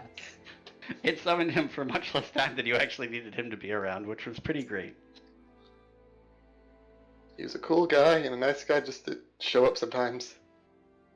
Yeah, before we do downtime stuff, do we want to head to the Wayfarer's Respite? I say Wayfarers. I guess going to quickly 150 gold gone. All right. What's that for, out of curiosity? I just had to keep paying my assistants to work for me. You know. Alright, so their month's pay. Well, their month's pay. Well, I was saying aside a subsidiary for the connection to the village. Still try to figure that one out, and a portion of the pay needs to go to training Matthew. Luckily enough, he's being paid less than normal. Mm-hmm. Oh, come on. He agreed to it. I'm already paying for his training. And room and board, essentially. Yeah. Yes. Alright, Uh, in that case, But at some point in the day, we all gather together. I say Maple Beer. just the 4 of you? Yeah. Are we inviting? Are we inviting who? Are we inviting anybody? Stephen Henry, maybe Matthew. You know, these Yeah, people. let's bring Matthew to the Interdimensional Tavern. Matthew wants to come. And Stephen Henry if they want to come. Oh, wait, how many people can we bring at once? 8. 8. Okay. So 1, 2, 3, 4, 5, 6. Let me get the music up. Yeah, what else do you guys want to bring first? Because I kind of want to invite like Matthew and Gornock. Sure. Gonrock. Yeah. Hey Token Leo, for look, it's the orc you pulled out of the bag. He doesn't know that, and we're not telling him. Pretty sure he We're half knows. mapped. Okay. All right. Gonrock. So you guys pop into existence here in this tavern. Looking about, a couple of interesting points of note. It's back to the old tavern configuration. Right, this is new to me. Also, the stage in the middle of the area has floating instruments that are playing music. What to say? So let's see. No, Who do, literally the background music right now. who do we Was that some know? good jizz? I think he's the evil dictator / cook. Ex-evil dictator, yes. We know him I think from somewhere. you talked to that one before. Talked to them before when they were at the bar. I think. I think that's one of the ones you talked to. Yes, you also I noticed think so. Garth Stonebrew, who at least a few of you previously talked to, is sitting in a chair near the entrance carpet, for lack of a better word. Ah, yeah, the one that Kiljow was talking to you about teaching him how to brew stuff. Yes. You'll And also then- notice, over in the corner, what appears to be a giant man in a suit with a almost shiny metal face that seems to be reflecting space instead of what's actually there. And a giant statue covered in moss. I think we know this person as well. They were the researcher. Let me check. They were the druid that was in the ruins, actually, And then with the researchers. who was it that was talking to the tiny animals? Well, that was me a little while ago. That was Nysdrith, okay. All right. But yes, as you pop in, you see this. You hear this giant man with the chrome space face. Oh, pardon me. It appears I have some guests. And he gets up, and this guy stands about 12 feet tall. Hello again. I see you brought friends. Does he sound like a Cabio? He doesn't sound like Akabiel, actually.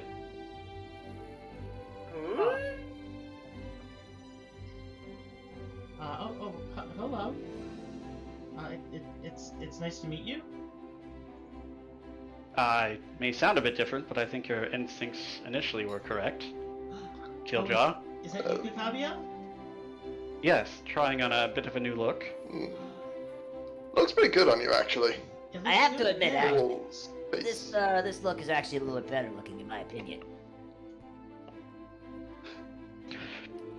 Well, I thought it would go with a bit more with the high-end style that this particular iteration of the tavern is going for. Definitely works. Hmm. I can see that. see the table in the center was replaced with a floating invisible band. Oh, that's not an invisible band, those are animated instruments. Cool. Probably a lot easier animating instruments instead of getting an invisible band. That's probably true. Well, Gabio, we brought along my employees, Matthew and Gonrock. Well, it is nice to meet you. I'm Kakabiel, proprietor of this establishment. Please, if there's I'm anything you assuming need, simply call for one of my waiters or myself, and we'll see to it. Matthew. Okay. Thank you, sir. Gonrock kind of looks up. A bit awkward for you the first time he actually has to look up at someone. Huh.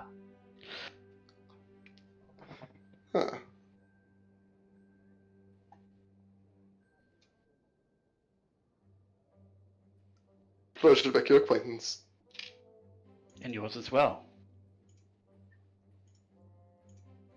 However, if you'd excuse me, I was currently in a bit of scintillating conversation with, Lialeop? No, that's right, Taylorobey. Forgetting my own character names. Yeah, you're also stuttering a bit there. I was in a bit of scintillating conversation with Taylorobey, over here, and he gestures towards the giant inanimate stone statue sitting in a chair. Covered in moss. Kiljow will wave. Bit of the moss on the shoulder of the statue throws a hand and waves back at you. So, wait a minute. Is the statue Taylorobey, or is the moss Taylorobey? I think technically the fungus is Taylorobey, but I don't think the distinction is very important. If you'd like to meet Taylorobey, if you'd like to meet my good friends here, and you watch as the stone statue is forcibly moved into a standing position, and then sort of semi-stiffly walks over to you. Totally the boss. And as you look, as he gets closer, you can see there's lots of cracks in the statue, especially around the joints, where it's just filled in with moss.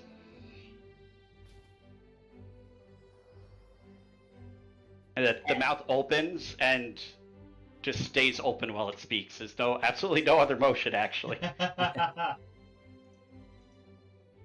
Hello. Oh, hi, it's nice to meet you. It's good to meet you as well, small cat. I'm Kiljow.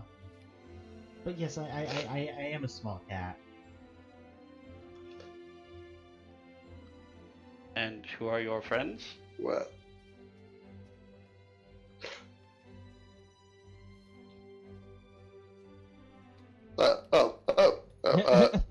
Hello, I'm Sig. I'm just usually y'all just jumping ahead of me and just like, this is Sig, and then keep going. Where do I get to introduce myself? To be fair, you take a little while sometimes, so we have to wait for you. I end up watching my watch while we're doing that. Tapping my foot. You have a watch? Yep. What's a watch? Yeah, what's a watch? The thing that helps keep time. You mean a sundial? Anyways, hi, I'm Nysdrith. I'm Leo. It's nice to meet all of you. Nice to meet you, too. I got a question. Are you, like, just one, or are there many in the one type thing? Yes. That does actually answer my question. Thank you. But it answers all the questions. And you actually watch as some of the fungus around the legs sort of like starts growing and pops into like 4 little mushroom people. It's rude to ask about someone's state of being.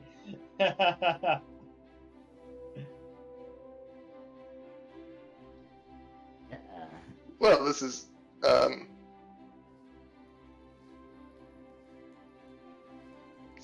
and out here in the open, yeah. Oh, yes, of course. If you'd prefer to find a seat, I just thought you might like to meet Taylorobey here.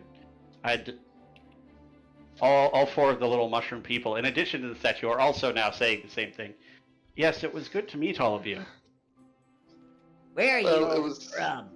I'm gonna go ahead and step closer. I Well, it was good meeting all of you as well. believe the planet I was originally found on was called Felon Prime, or Felon Theta. I'm I'm not entirely certain.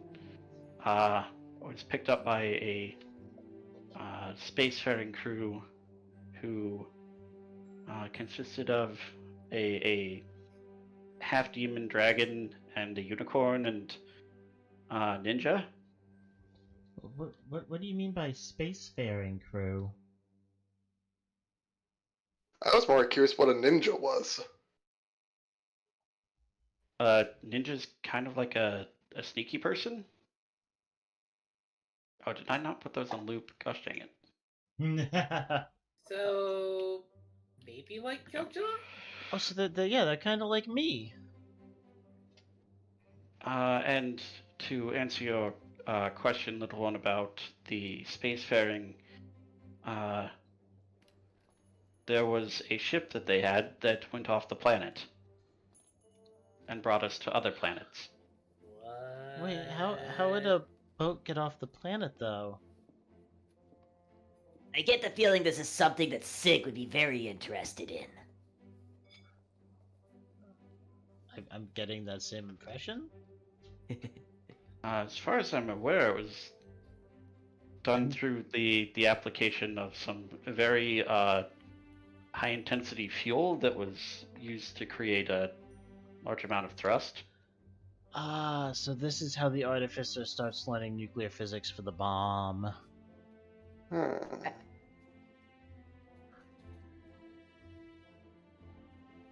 I like the sound of that, Kiljow. I don't even know what nuclear means, but if it means big boom, I'm all on board. I was saying that out of character, but yes. No, you weren't. Fine. Yes, he was. He doesn't even know what nuclear means. Yeah, Kiljow doesn't know what nuclear is. Or, you know, High or intensity physics. fuel. yeah. Kiljow doesn't know what physics are. Apparently, for most creatures, the difficulty is in making it so that it's fast enough to escape the planet, but slow enough that it doesn't just kill them. Yeah, that seems like the biggest problem. But I mean, I mean- what's out there if you leave the planet? Obviously, more Moss people. Other planets? Wait, there are other planets? Yes, there are. I'm not curious what space itself is like. It's mostly just really, really big. And mostly empty. So what, it takes like a couple of weeks to get from place to place?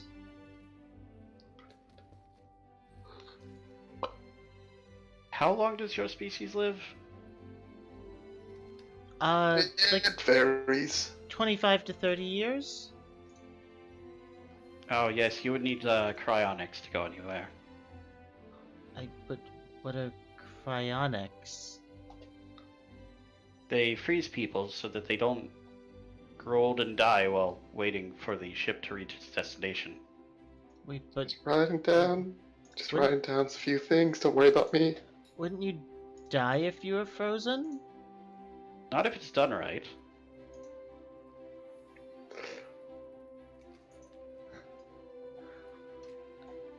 On me.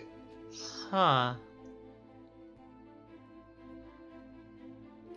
I never really understood that portion of it myself, but it never killed anyone, so they must have known what they were doing. I mean, I think all the things that I've seen that are frozen are either like really old, or it's like monsters that freeze you and it hurts. Huh.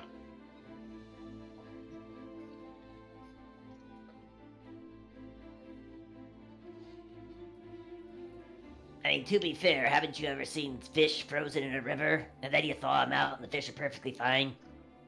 I was thinking more like frogs, but okay. Yeah, same thing happens there too. I haven't, no. I've lived in the jungle. We don't really get a whole lot of snow. Okay, fine. We'll excuse you then. This time. So do you think we could have done this cryogenics if we had captured the Legiana? What's a Legiana? It's a big bird that makes things ice. Do things die when it makes them ice? Normally, yes. Yes? Most of the time. Then it probably wouldn't be useful for that. Oh, that's too bad.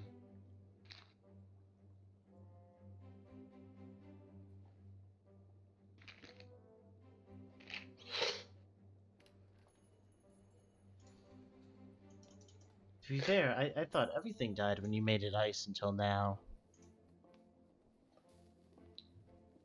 Maybe we should experiment with freezing ourselves? No. First of all, we're not going anywhere outside of this world. No, are we outside this world? I You know mean, what? Don't answer that. I don't want to know.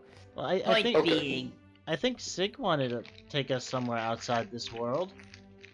I mean, I not think exactly he space, but I guess space is right too.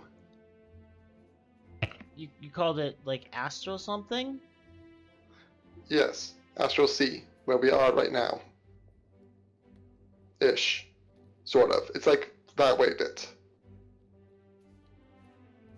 I point in a direction, yes.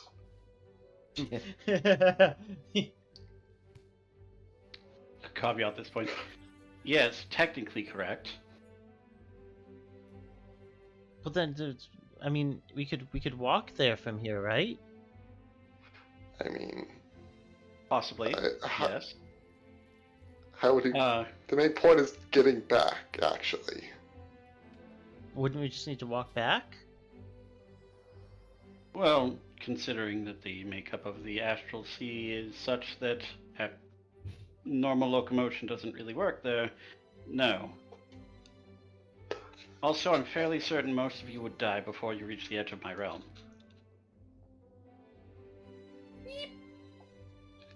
Oh, is there a lot of dangerous stuff out there? Not unless I wish it to be. I meant of old age. Oh, it's just really big.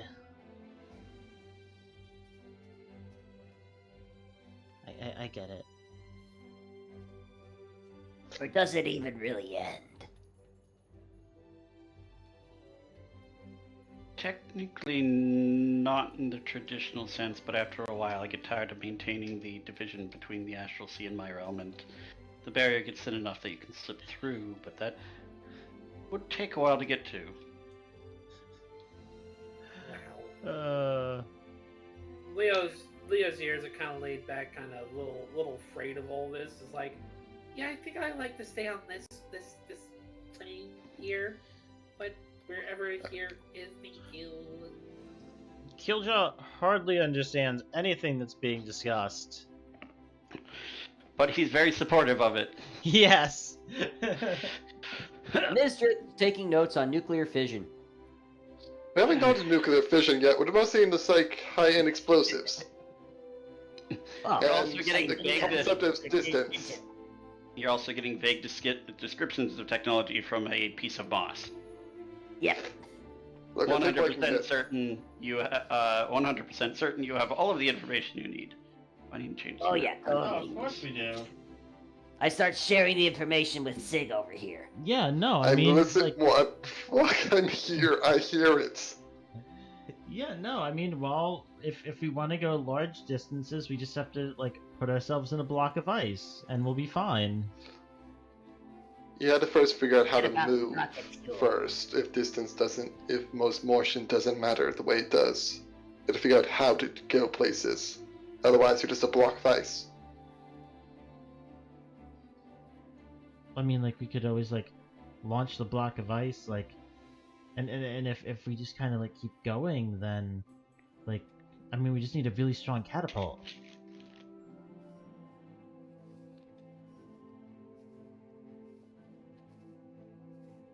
don't think I've ever seen them use that method. Did I they wonder if it fire would a work. cannon at Moon's Eye? What? No. Wait, do you think if we shot ourselves out of a cannon at the moon, we'd get there? No. If you use a big enough bullet. Maybe we could always try when we get back. And that's the last we ever saw of Kiljow. This is not the way I thought you'd die, but not off the table either. How did Kiljow die? Shoot for the moon. If you miss, you'll land among the stars, which will still really suck. Yeah, how did Kiljow die? Well, he froze himself in a block of ice, loaded himself into a cannon, and tried to get to the moon. I'm still wondering how to, like, move in space. What is space like? It's empty of everything, even air. But then how do you breathe? Well, they had something to make air on the ship. You mean like plants? No, they had these weird machines.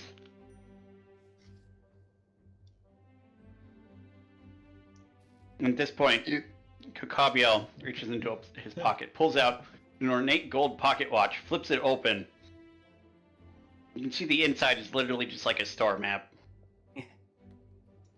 I apologize, friends, but I've got a pressing engagement to get to. I'll just I'm sorry. see you later. We were distracting you from your conversation. I apologize. Oh no, this is something else. But do let me know if you need anything from me, or let one of the white staff know if you need something in general. Let me... Let me double check a couple things in my notes real quick.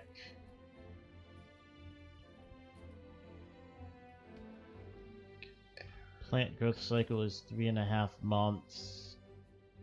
So... planted when we got back from the desert. Arctic. This mission, last mission, so... in like half a month, I think? Yeah, sounds about right. I'll probably be back in about half a month, with some of the things you requested.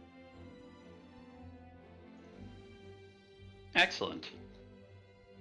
The fruit plants should be ready for their first harvesting by then. Ah, yes, quite nice. I have a client who claims he can make them into a type of wine that will have quite a heady flavor, so he claims. That sounds amazing. That actually really does sound good.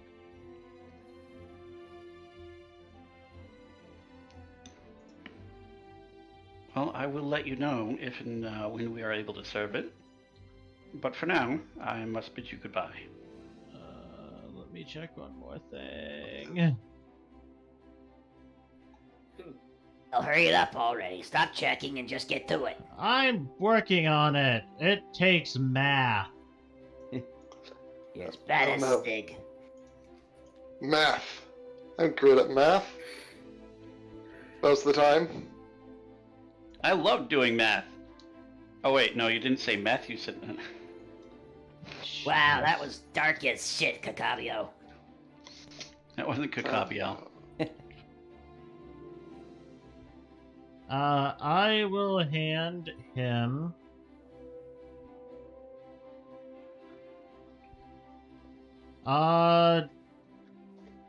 90 platinum. Excellent. Good bit of the way there then.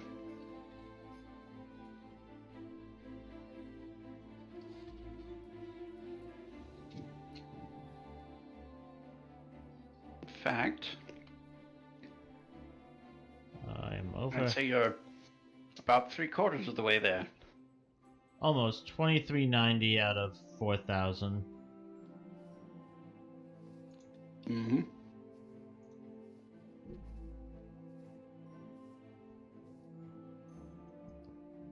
Yes, just over half, just under 3/4. Good progress so far. I'm still looking into some of the other requests though. Of course, you've got a bit of time. But I really must be going now. And I bid you all good day. And then he... Take care. We'll see you next time, Kakabio.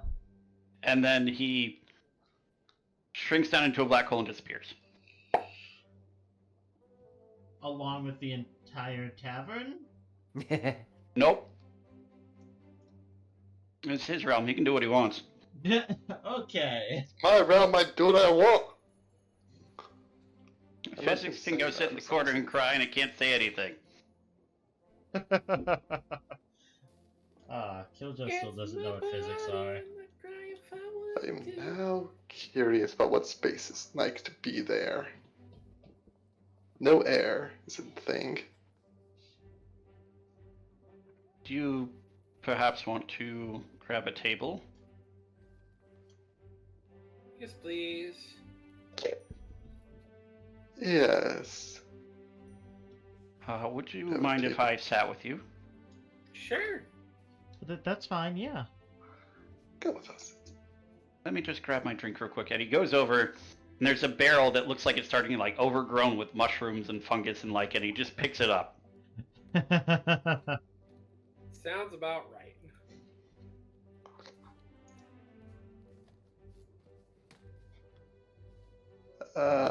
What's a good table? Well, we could sit with her, or we could sit with Leo's friend.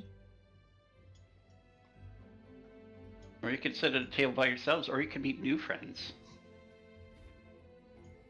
I do I'm think noticing that there's a significant number of chicks here this week. It kind of seems. Or is it just me? yes, go try your luck. One of them is a duck. Wait, no, that's a dude. Ha! 1, 2, I do know 3, Leo wanted to talk to 4, the 5, 6. dictator cook.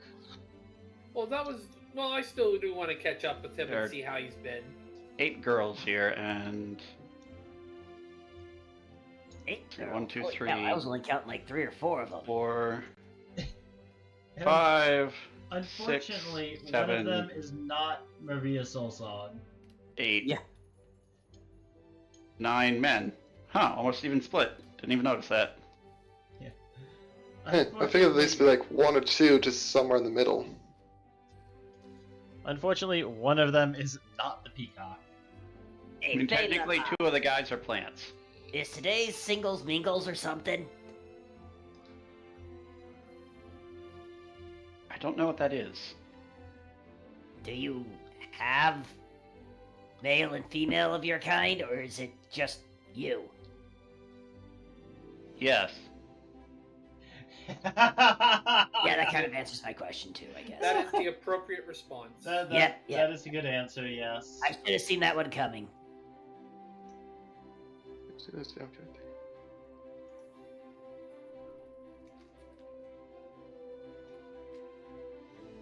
I'm kind of curious what the other 4 girls in this room are right now. I'll go hit on some random women, go right ahead. I'm honestly just kind of curious.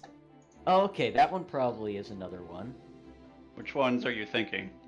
I'm thinking the black cat over here, which is probably not a cat. No, she's definitely a cat. You can see from here.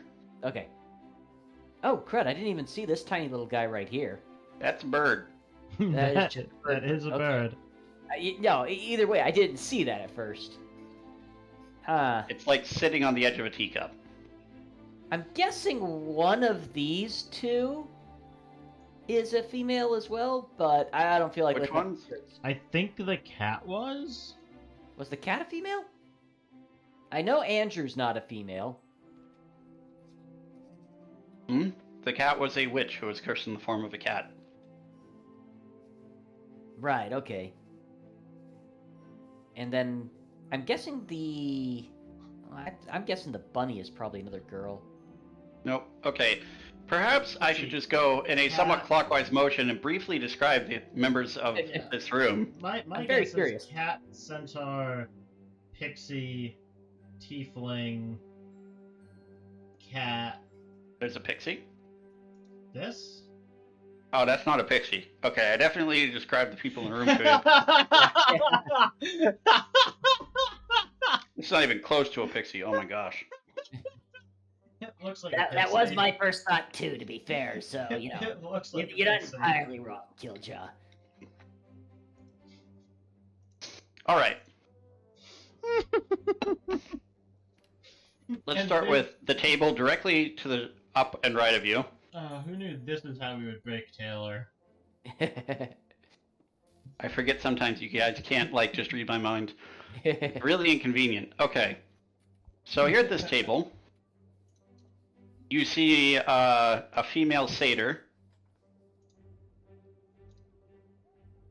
with very large horns.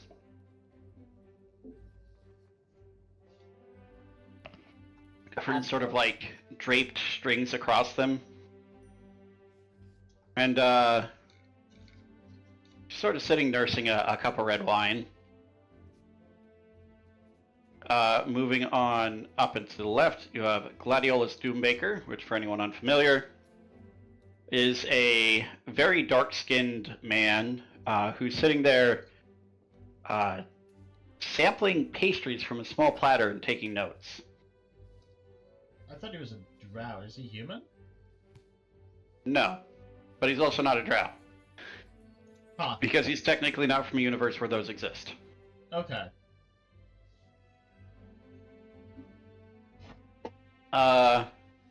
Further up and to the left, a large male, half-demon-looking creature, dressed in almost like fighters' wraps and shorts, sitting talking with a similarly demonic-looking female, who happens to be also dressed up in what appears to be some like fighter's gear, but a bit more covering, a bit more like clean cut. Now, correct me if that one is Soba, correct? Yes. Okay. Cool. And for anyone wondering, both of these are actually half Oni. Yes. No, we've met Soba before. I just wanted to confirm that I was attaching name to correct picture. All right. Then up and to the right a bit, this table, there's a turtle with very long arms who you've actually met before, named Midar. Yay! I don't think Killjaw's met him. And sitting next to him is a large insectoid female No, it's Pixie. who appears to be very mantis-like in appearance. No, it's definitely a pixie. I lean over to Sig. That one's totally gonna bite your head off after the honeymoon. God. Moving north, One racist, two probably. with that old joke, there's only two kinds of people I hate. Racists and the Dutch. Oh my god. Anyway. Moving north. Yep. Centaur, yes. Female centaur who appears to be outfitted with a combination of armor and musical instruments, and seems to be in a bit of an animated conversation with the barkeep, who's the guy behind the counter. Someone you've all seen before, who was the barkeep the previous time the respite was in this configuration. Varia. Okay. And then moving right, you see a mouse in what appears to be fighter's gear, tiny armor, tiny sword, tiny cape. A literal duck. Its name is Andrew, thank you very much. A cat in a witch's hat, and a rabbit that has a bow and arrow and cloak and armor on him as well. Down to the right, you see the same person that you previously rescued from the ruins, a large humanoid mushroom. And sitting across from him is what appears to be a female, probably a human or an elf, wearing a porcelain mask, has a crown that's covered in spikes and what look to be roses as well. A similar sort of theme goes through all of her very extravagant clothing. I think she's got a sharp personality. And for those of you who are wondering and watching, Taylor usually populates his tavern with either NPCs from our campaign or his previous characters. Unless you're expanding on that. Or other characters. Well, I've also previously had characters that are just your characters from other campaigns. But or ones that I haven't played yet. That's fair. All right. Moving a bit to the southeast, see a woman who is a very slim black cat and wearing sort of traditional Egyptian-looking clothes. And seated across from her and talking over tea is what appears to be a dragonborn. And very specifically, I have to remember the name of this. Some of you might actually get more information out of that. She looks sort of almost serpentine with a cobra-like hood as well. Okay. Am I related? Not quite. No.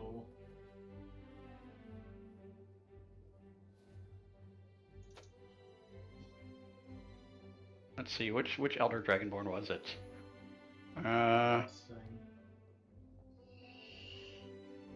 There we go. Amatsu. Or also known as Amatsu Magatsuchi. My god, the names in this game. It's almost like they're foreign. Way too foreign, if you ask me. Like they might be in a different language. Which some of you may be aware is actually a wind dragon. Yeah. Neat. Many of you who want a picture of Amatsu. And also has a very large pair of golden, almost antler-like horns, but they're just straight back. Yeah. Very cool creature. Yes. And then from there, and there's you also notice as Dan did, there is a very small sparrow perched on a teacup, sitting with this dragon lady. I like it. Curious if the bird is another person or a pet. Yes. Moving south, you see what looks like almost well, for the description for you, your characters wouldn't know what this is, but this is a warforged that appears to be made entirely out of wood and wax. That's cool. I like that. And has you can see just branches growing off of it as well, and it looks like the joints are made of wax as well, and has sort of almost a greenish yellow glow from its center. And then, of course, known to some of you already, going to the southwest rather, and finishing off the loop, there is a large ent, or tree human, sitting and sipping out of several large mugs and sitting in. Looks like he's just talking to himself, scratching his beard. It's Treebeard. I mean, he's also an ent, so yeah. So, Shadow, back to chat. I just popped it up. Going good so far, Shadow. There are a lot of cats in this campaign, actually. Yes, that is. It's almost like Taylor has a thing for cats. It's almost like Monster Hunter has a thing for cats. Yeah, more like Monster Hunter. I don't see it. That's a fair point, actually. That is Hearthstone Brew. He makes alcohol for a living. Yes. He's And also, just to introduce which characters the party already knows, this is a dark-skinned individual who looks very similar to a drow, but is not. You have previously met. He is Gladiolus Doombaker, an ex-archvillain who chose a life of baking after retiring. The male half-oni you've met before, briefly. His name is Soba. The turtle you've met before. His name is Midar. 3 of these 4 smaller animals you have met previously. The rabbit is new. The others are Andrew and Frederick and Sarah Wellsong. Who was the other animal that was there last time? There was no other animal there last time. Erelsa was the 3rd member of the party. I thought there were 4 there. Oh well. Nope. This mushroom man, one who you have previously met and rescued.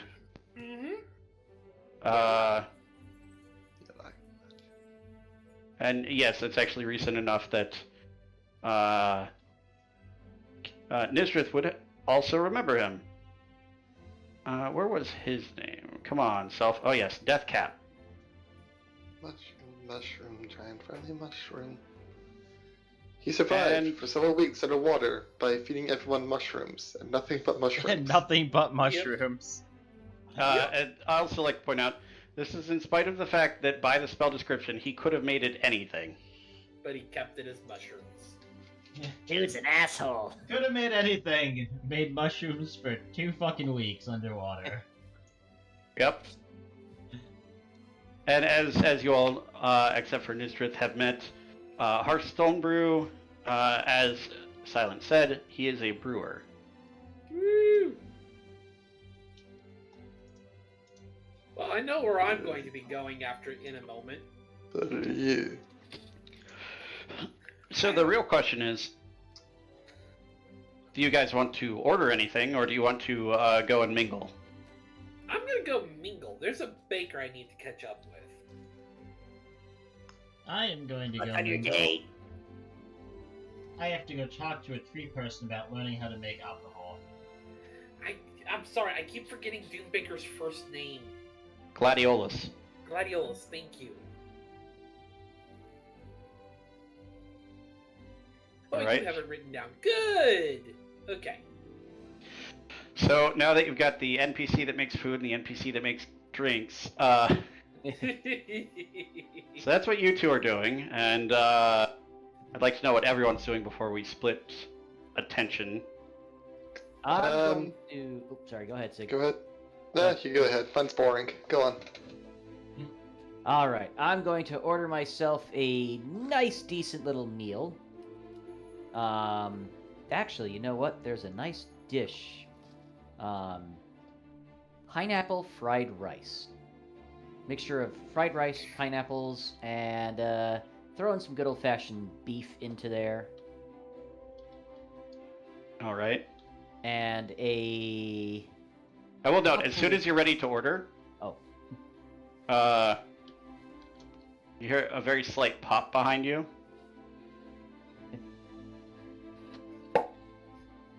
And, Jeez,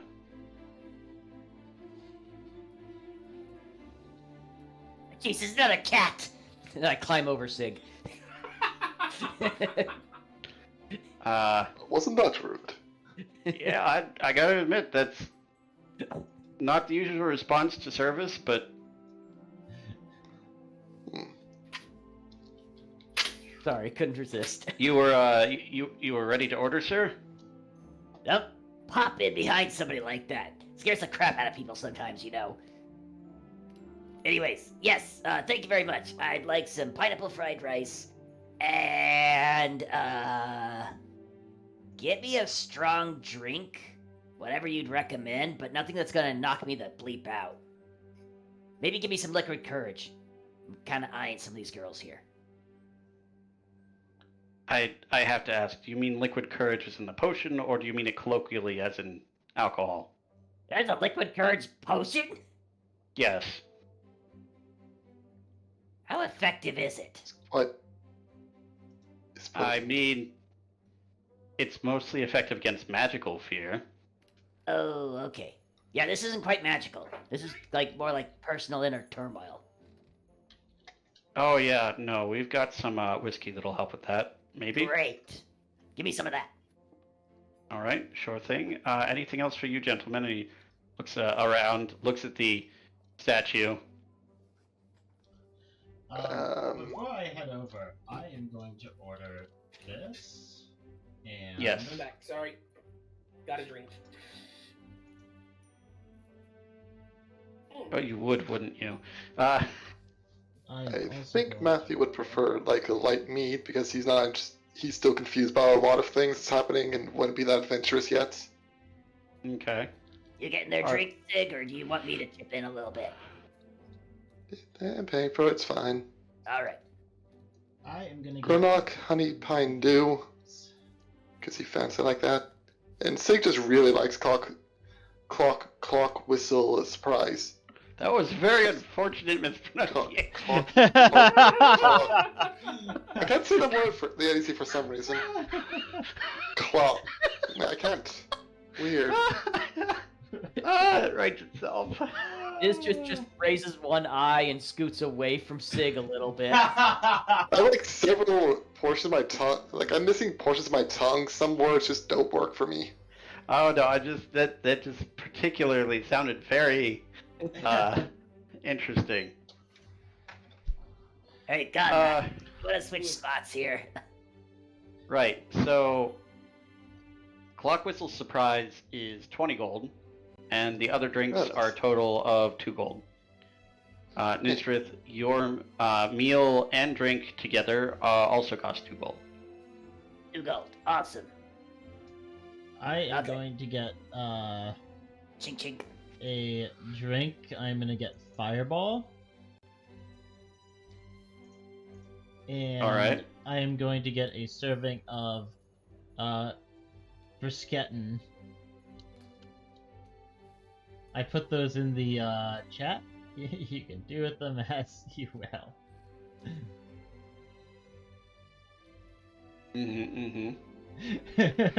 One of them seems to be brisket made out of Etten. The other one is the cinnamon alcohol. Yes. Right. So that comes up to 7 gold total. Okay. You get the cinnamon alcohol, and it's actually like a cinnamon honey cider. And it's a really good combination. You can taste it's got like a hint of clove in there as well. But it's very tart and crisp on the cider side, but the honey sort of balances that out. And how much is that itself? That itself is, say, 3 gold. Alright. Before I head over here, I'm gonna order one for Hearth because it's good. Okay. But that'll be before I head over. And the Briskettin, which you can just have delivered to the other table, as that takes a bit longer, costs 4 gold. And when it does come out, comes out as almost looks like a brisket that's split in 2 halfway down. And it's cooked perfectly. But the weirdest thing, you swear every time you take like a chunk out of one side, the same chunk comes out of the other side of the split. Because, well, only one person's eating it.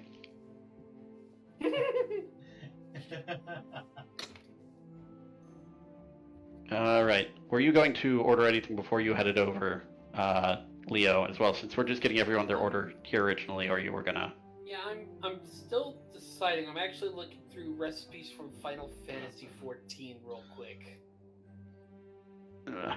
It'll cost 14 times as much as recipes from Final Fantasy 1. Wait, is this Terry or Tabitha? Wait, is this a dude or a chick? You can't really tell. Yeah, well, either way, they get 2 silver for a tip. Meow, meow, meow. Alright. And yeah, well, you're figuring that out, Leo. I will say, after everyone's gone off, we'll pick up from there, whatever you guys wanted to do here. But the order's taken, and about 5 minutes later, Nysdrith, you hear a slight pop behind you. Oh God! Oh, I'm sorry. Are you all right? Stop doing that. It's fine. He just startles easy. It's kind of funny. Sorry, I didn't know. Do it again. It's fine. You sound like you're Brought your- getting Brought you I'm way having more fun. enjoyment out of this than you should. It's kind of amusing. You banged my shin on that last one. Ow! You imagine up to this point you get used to it, just jumping over things. I'm sorry. Wait, last one. Did Terry pop in here as well?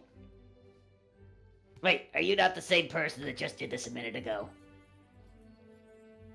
No. Oh Lord. Wait, so that guy's name was Terry? Wait, was that a guy or a girl? My brother Terry and I'm Tabitha were twins. That would make sense. To be honest, a little hard to tell on you guys. Sorry, don't mean anything by it. Oh, Wow. of course not. Brought you a drink. Thank you. And hands out the drinks to everyone and then pops out of existence again. We are all judging Nysdrith. That's racist. Nysdrith, you're gonna get canceled. Like I give a bleep. Yeah, it sounds about right. Alrighty. However, that being said, after receiving their order, Leo goes over to talk with Gladiolus. Well, Jacob continues to figure out what he's actually ordering. What are you guys doing here? Are you sticking with, Flower blah blah blah blah mouth? What the frick? Taylorobey. Phalalob. Very interesting Taylorobey. pronunciation of that name. My mouth decided to put out a different sound than my brain wanted. Decided, no, I quit halfway through. Are you going to talk with someone else? Or you maybe spend some time with Phalalob and then go talk to someone else as well. Well, first I'm gonna eat and drink and try to get some liquid courage. Then Nysdrith is gonna go find a girl to hit on. Honestly, I'm kind of curious about this very bubbly-looking centaur over here. Also, I'm very curious about the bird. I'm very curious. Are you going to go hit on the bird? Well, I don't know if the bird's a character or not. I'm kind of curious. I mean, if you have enough to drink, it could be. He's NPC curious, folks.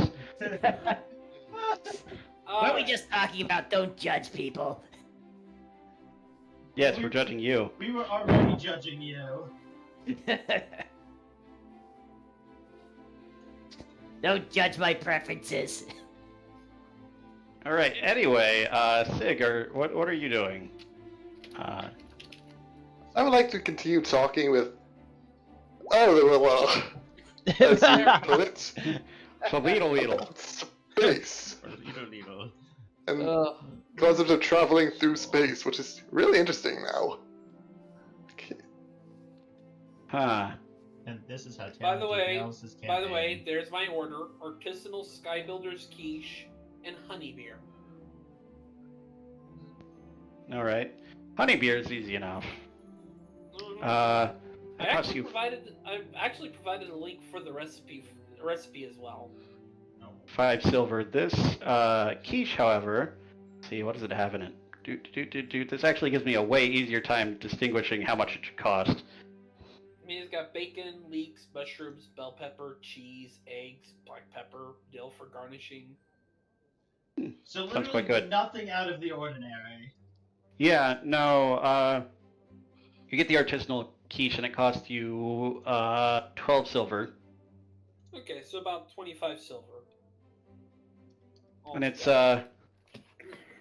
comes out, it's a smallish quiche, and a little shallow, but it's on a very nice ornate dish, and the crust around it looks absolutely perfect. Remind me, how many silver to a gold piece? 10? 10 in this universe. 109. Yeah, which I've just accepted the fact that the economy of everything in D&D is busted to begin with, so I don't worry about it as much. I was going to say, the irony is that 100 There we to go. 1 really doesn't break the economy a whole lot. Not more than it is. Yeah. Did you guys know that for the price of a suit of plate mail, you could buy 7.5 elephants? Yep. It's dumb. Anyway, It is dumb. A suit of plate So- basically cost like 2 houses. let's resolve this way. Let's start with Killjaw's conversation, and then go to Leo's, and then Sig's, and then shortly after that, presumably Nysdrith failed attempted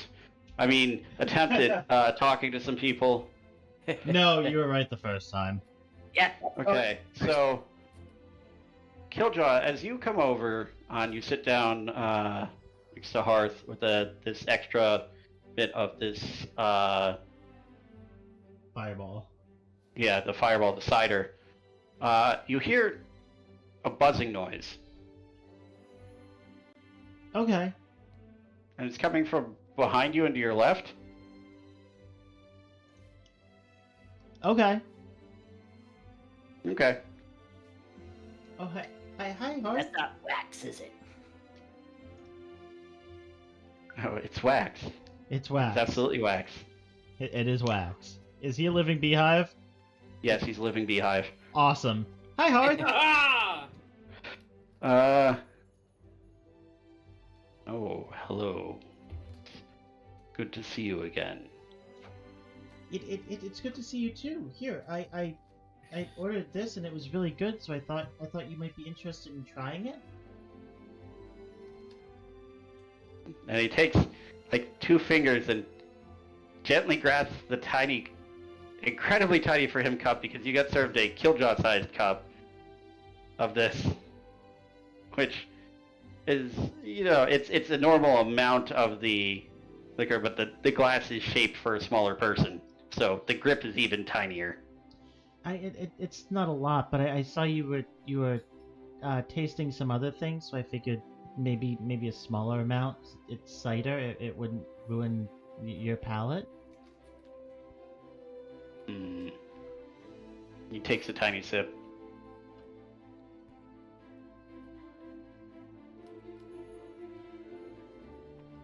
Bit heavy on the cinnamon in my opinion, but that's more of a matter of taste. Otherwise quite good, yes.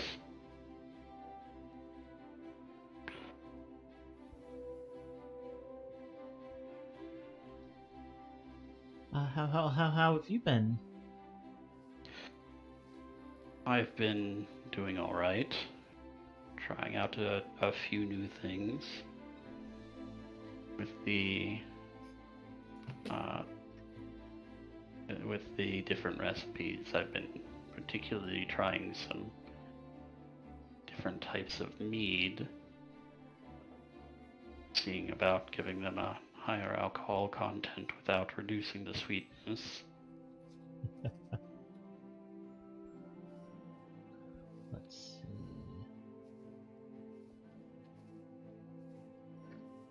see. you gotten up to anything interesting since the last time I saw you? Well, I mean, we went on another job. Dealt with some poachers. We got a lot of eggs.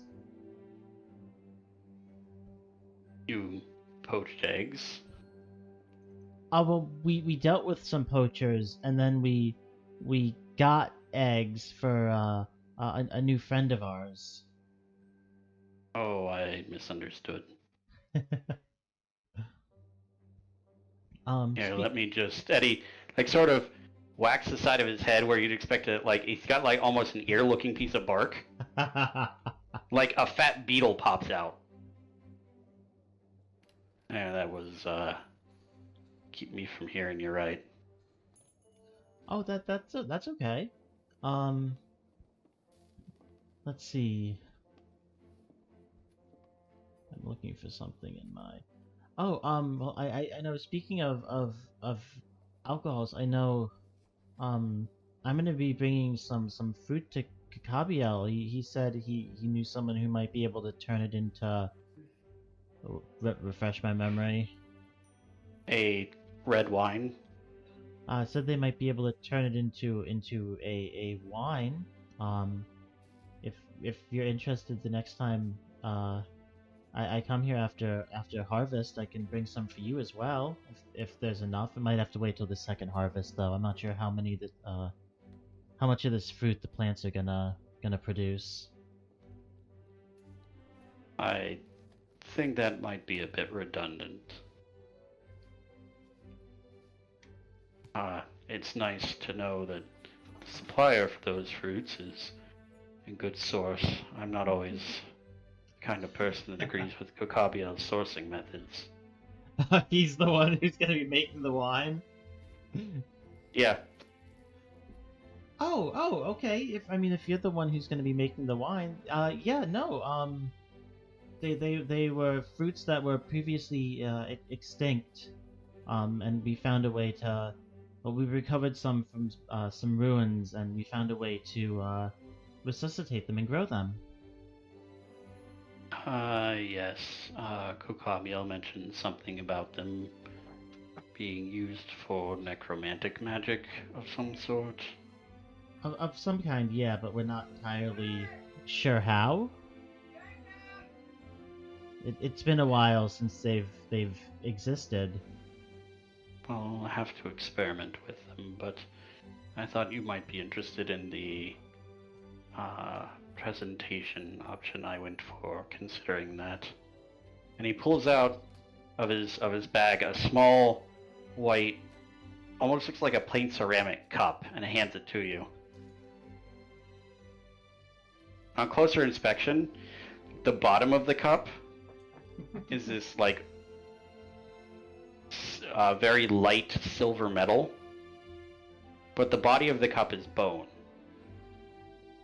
Well, I think this would be perfect for it.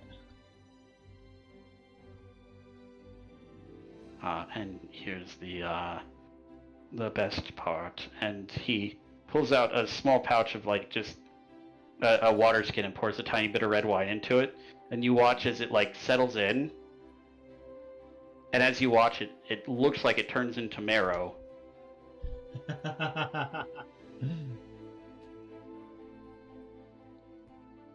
Is that some kind of magic that you put on the cup? Yes, it's a minor illusion for presentation. I think it works really well. I think Leo would be really interested in this as well. He's our cook. She's our cook. I keep forgetting that Leo's a girl. To be fair, so does everyone else. I've been doing pretty good so far.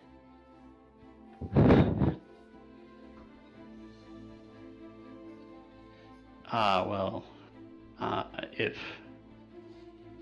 she needs anyone to do some enchanting of dishes for presentation, I know Warlock, actually, back in my dimension, who specializes in enchanting dishes. I think she'd be really interested in that. She's been kind of down lately, so I mean, if you know how much it would be, I think it would be a nice surprise for her. I could certainly ask, but usually he does things in a more bespoke manner. Do you have something particular in mind?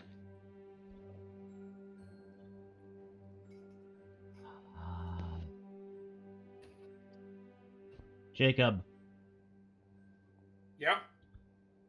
what type of dishes do we know that Leo likes to make? I mean, she can make pretty much something of anything. Wait, did you miss the thing with the cups, Jacob? This makes it kind of... He did, yeah. sad face. I'm sorry. There was a call for brownies. You sound Well, I mean, suspiciously brownie-filled, my friend. Yeah. Did you bring enough for everybody? No. Okay, so I'll describe just because I think you might enjoy this.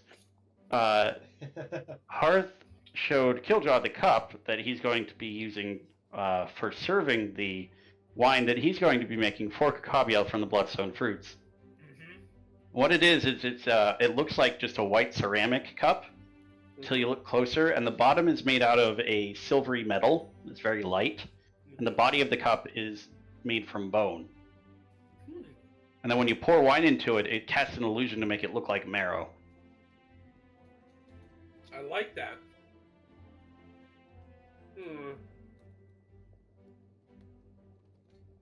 If we're talking like a treat or something to go with the wine, it would have to be something that would complement the flavor of the wine. Well, he hasn't made the wine yet. He's Kildrow's more concerned about figuring out what kind of things Leo usually cooks so that he could maybe get a custom magical dish made for that. As a surprise for Leo. Shh, don't tell her, Jacob. Yeah. I'll tell them.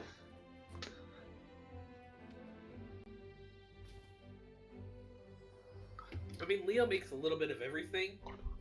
Don't you make that orange chicken thingamajiggy the most often, though? Recently. Only for this mission. Whenever going out for a mission, I pre-plan Oh, okay. and actually gather ingredients. Because that will different help assist magical us. recipes have different magical effects. Magic food. Just kind of like cooking without thought of magical food. I mean, it's a wider range of dishes to make. Okay. From spending a few months with Leo, what would Leo's favorite dishes be? It's like asking someone to pick a favorite child. Exactly. It's you. Sweets You are know how to. definitely a number, a high upon that list, though. Everyone has a favorite child. They just don't want to admit it. Never do. What But would- no, what- sweets what- are at the top of it. So if Okay. you do something like chocolate or mint flavored, Well, I know. She usually likes to make sweets. matter of fact, she was one of the reasons she's going to be talking with Doombaker is getting some baking tips to try some baking herself. Well, it's not much to go on, but I can pass along a message. Oh. Perhaps meet here at the same time next week. That would be fine, yeah. Thank you. Do you have a price range you're thinking of for this? For reference, these little cups cost me 20 gold each to get made. Oh, probably anywhere from 20 to 50 gold. Alright, I'll let him know.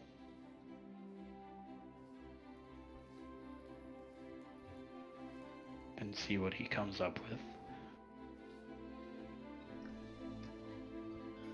Oh, I have some of these as well. I don't know if you might be interested in trying to experiment with these for making anything. And I will... This is stupid. This is stupid. I'm gonna show him the monster fluid.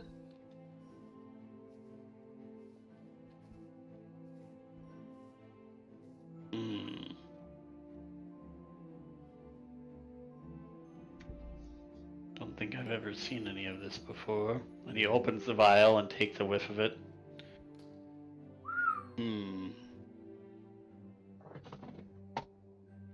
Certainly something to be used in moderation. Bitter flavor. He takes a tiny sip of it. Quite bitter. Bit meaty, savory underneath. I could make something from this. Sounds like a good beer in the brewing. I have 8 of them. If you'd be interested in trying, I can give them to you.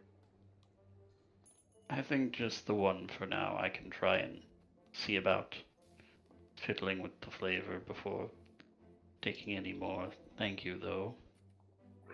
I'll give him a monster fluid.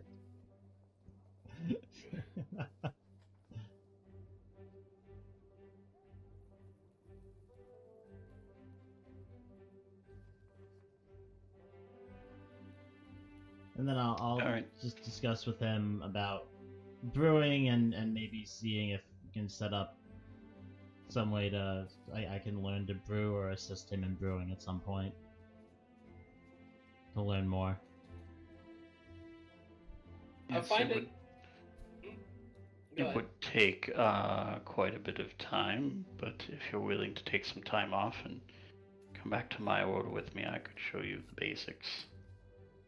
I think we just finished up a mission, so I mean I can discuss it with my party before we leave and see if we want to take a little bit of a longer break. But I would be okay with that. Thank you.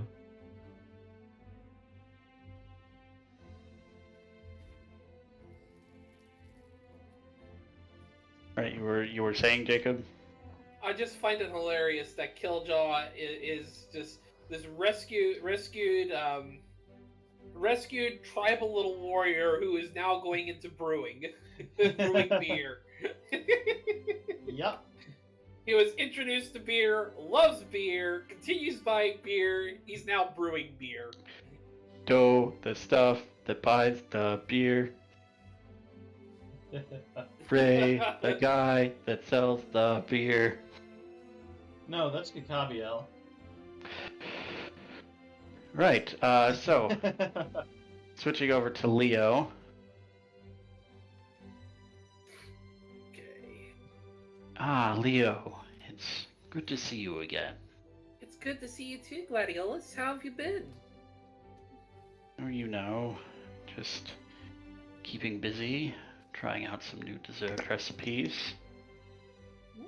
Fruit tarts have taken off in popularity, so trying my hand at a few of the more exotic ones. Well, I would hope the fruit tarts would take off. The one you had me try was exquisite. Oh, yes. No, I meant in general sense. Where I'm from, they're quite popular right now. Not simply mine, but all of them. Leo will giggle a little bit, sit on, make her sit on down at the table. I see you're taking notes here. What are you trying out right now? Oh, this one, from some sort of oil fruit, purported to be savory and slick. Has some interesting properties interacting with the crust of the pastry, but it's difficult to get it to a more palatable texture. I take it it's still a little, shall we say, greasy. Think less food oil, more crude oil. Ooh, yeah. He dips his finger in the tart, and it drips like tar. Ooh, wow, yeah, that's not just slick, that's a bit sticky, isn't it? Yes. What was the other? Yes, I had here. This one is an interesting bit. It's not technically a fruit. It uses the leaves of the flower of a succulent, and I tried complementing it with, if you could see here, this pastry's a bit blue tinged.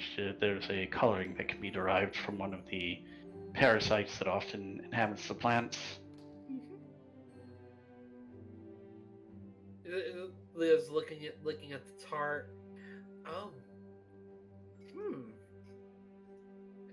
May I? Sure. Thank you. And he hands one over to you. She'll go ahead and take a bite of it, sample its flavor and the sort. Okay, give me a Constitution saving throw. Oh boy, one of those! Oh no. It may also have some other effects, but they're generally seen as more of a novelty. I only got a 1 Constitution, so let's see. Oh no! Oh no, you fail, and Leo turns blue. no, you feel really light and slightly taller. Leo feels Interesting. stoned. Feeling a little high, maybe? No, not particularly. Otherwise, you feel fine. You just look down and you're hovering over your seat. Well, I see what you mean by novelty. Yes, it's strange little property of the beetle's coloration that sometimes happens. As far as I'm aware, completely harmless, but people like to challenge each other to eat things with it, see who floats first. she'll giggle a little bit to that. Well, I could definitely see Kiljow doing that. Yup. I'll be honest, you'll probably just eat it just to see if he will float. Yup. Yup. Yup. And this one right here, and he picks up a pastry, and you see what appears to be a void in existence in the middle of it. Oh, that is interesting. Yes, She I kinda looked- tried to go with a look at it a little closer. bit of a... And you can see there's like tiny splatters of white chocolate, almost like stars across it. The fruit itself possesses a pigment that is much darker than anything that we normally perceive. And I tried to make it out to look like a bit of a swirling cosmos in the chocolate. I have to say, it really does look like a lovely night sky there. Yes. I've heard there's a paint derived from this fruit. Where it's from... Okay, I'm curious. Where did this one come from? There is a paint called Vantablack, Yeah. which absorbs 99.99% of all light. It is, if you've seen something painted in Vantablack, you cannot tell contour. It I know what reflects you're so talking little about light now. that it just looks like a hole in the shape of the object. I've seen a guy build a room and paint the entire inside of the room that color, and it's like you'll turn on the light, you'll see the dude, but nothing else. Yes, It is a void. Here is a Wow. picture of Vantablack. It is a face and then a face painted in Vantablack. Oh yeah, I've seen the one you're talking about. It basically looks really- like they just cut the face out. It's Photoshop in real life. Yeah, basically. It's blacker than the blackest popo. Oh no. That was so bad you booted ill from the call. Jeez.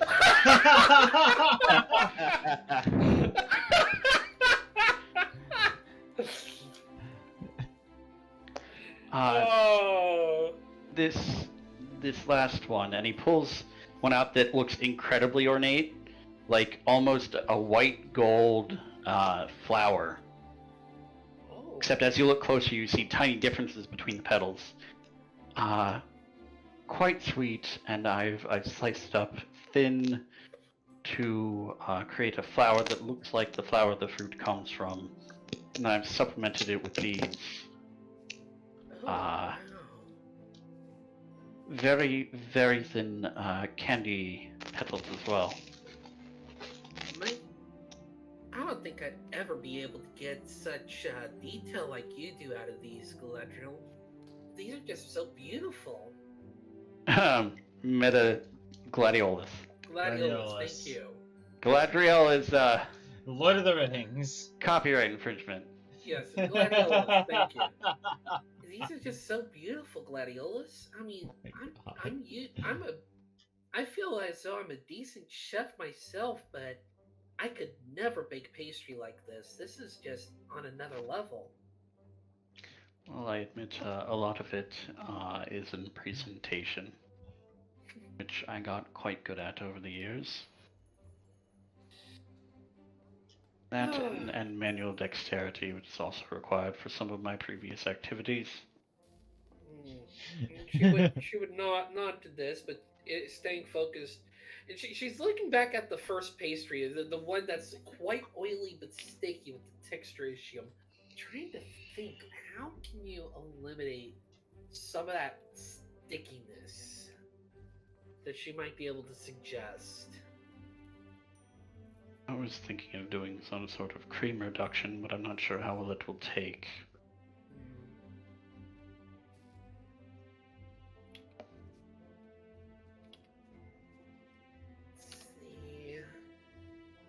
That might work. The fruit itself that you use, it's naturally this oily and sticky, right? Correct. Yeah, I think you might be on the right track for that, cream reduction.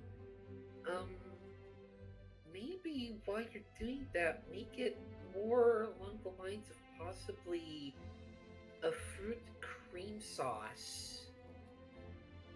Maybe. Leo is obviously racking her mind over this while looking the pastry over. Do you think that perhaps layering it between layers of pastry might be effective? I've seen some rolled cakes that use a similar mechanic, but wasn't sure how that could the work, consistency actually. would affect it. Yeah, a roll, like a rolled bun with the, if you make this into like a cream sauce, okay, and put it with the pastry, and then you roll the pastry and cut it before baking. You can make these into these buns that you can then drizzle like the cream sauce that you're talking about over. That could work. Yes, I think you may be onto something there. Leo, at this point, you're very distracted by the fact that, and the table behind you guys, Soba has leaned over the table and grown about 1.5 times in size, and the female tiefling has leaned over and has a giant astral arm. They've started an arm wrestle. I love it. But nope, Leo's completely focused on on cooking. She is in her element right now. I got 2 silvers on the girl.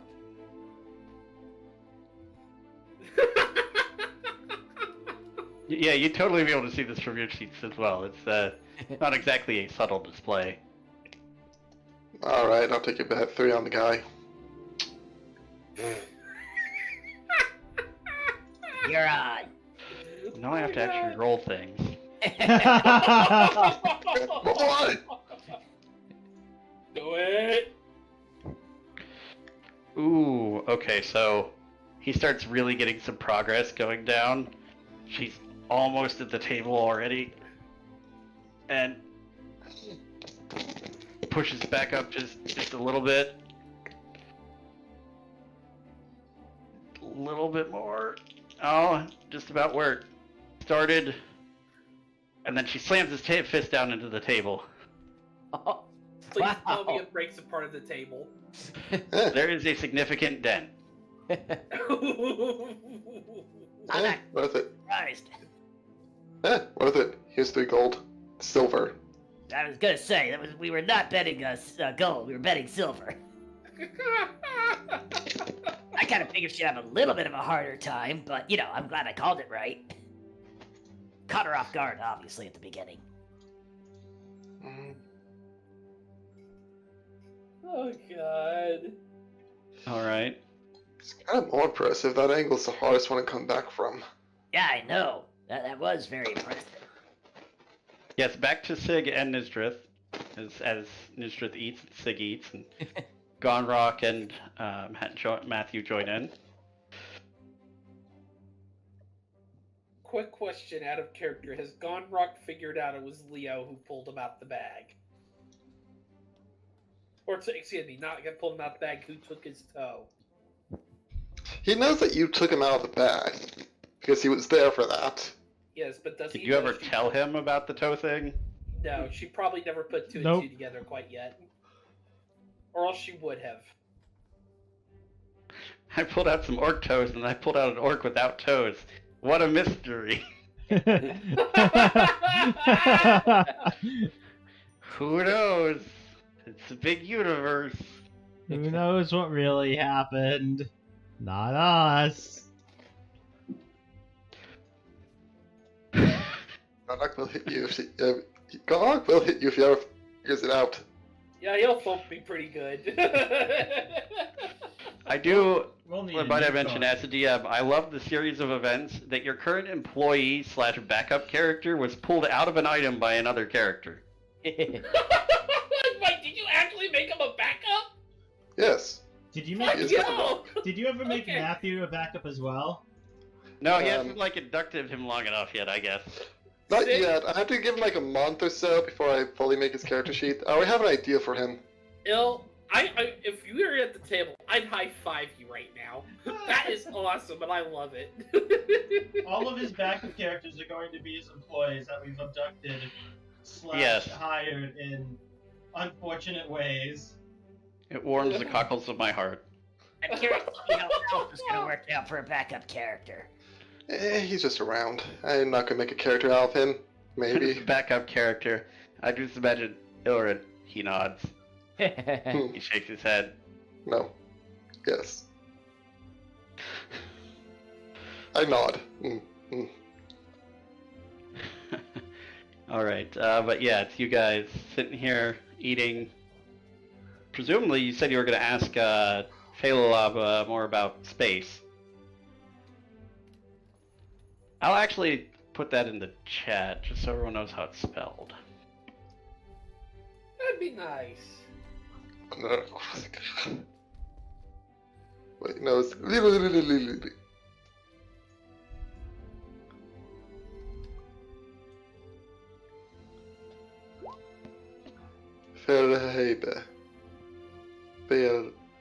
sorry. Verlenheb. That. Taylorobey. Velalab. Velalab. Department 2 of the Arabic words for moss and legion. Okay, I like that.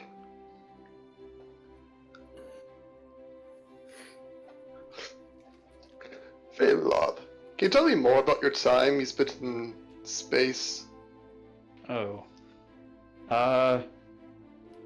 There's a lot of waiting around for people because they go into cryo sleep, and I kind of really couldn't. Ow. Yeah, Elred, your microphone is misbehaving again.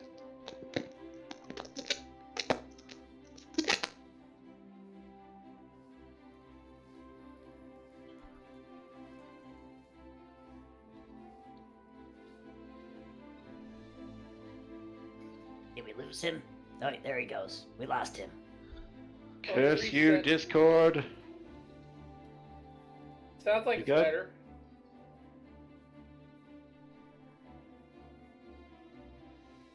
I just kind of confirm that you're still there, Illiren, and that's... Nope. That's really not good. Okay, he's back. Like at all. That's horrible if this falls apart because I have literally nothing else left behind this. Okay. Okay. Well, this weekend. This is my last microphone. I have nothing else that can work if this fails. Uh-oh. Go get yourself a new one. It's not the microphone. It's not the microphones that's the problem. It's still the computer, and my computer dislikes Discord. So despite the fact I have like 2 really good microphones, they just don't work for Discord. Well, it's not quite that either, Ill. You gotta remember, Discord's a bitch. It doesn't want to work for anybody most times.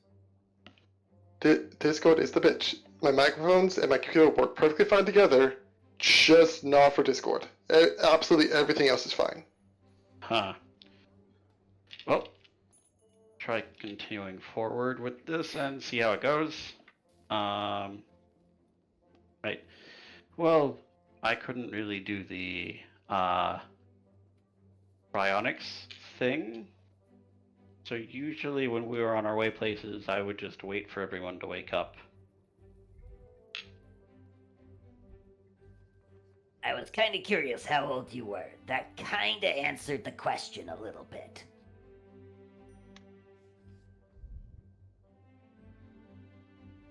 How do you measure age in your world? In layman's terms, days? To make it even more lame, how many times the sun and moon come up and down?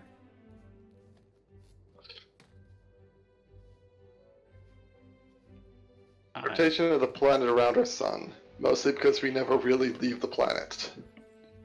Like ever. Don't know the length of time a day on your planet is. How... Oh, I know. How long are you able to stay here? You mean live for? No, I mean the... Stay in the tavern. Stay in the Wayfarer's Respite. One day. Oh, that simplifies things quite a bit. Are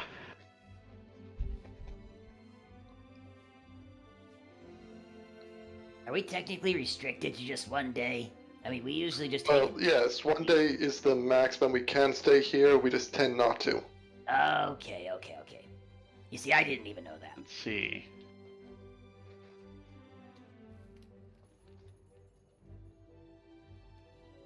This feels like a lot of math. Math is coming up, isn't it? Hey, did those 3 people that took you from your world, saved you as you say, did they know you were alive? Yes. Okay. Also, I think I am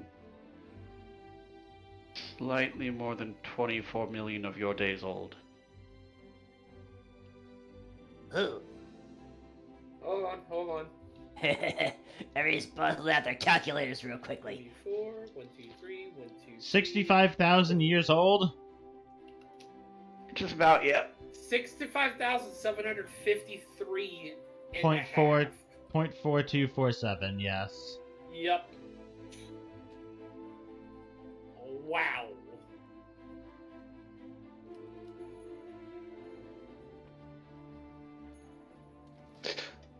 Let's see, 65,708 years old.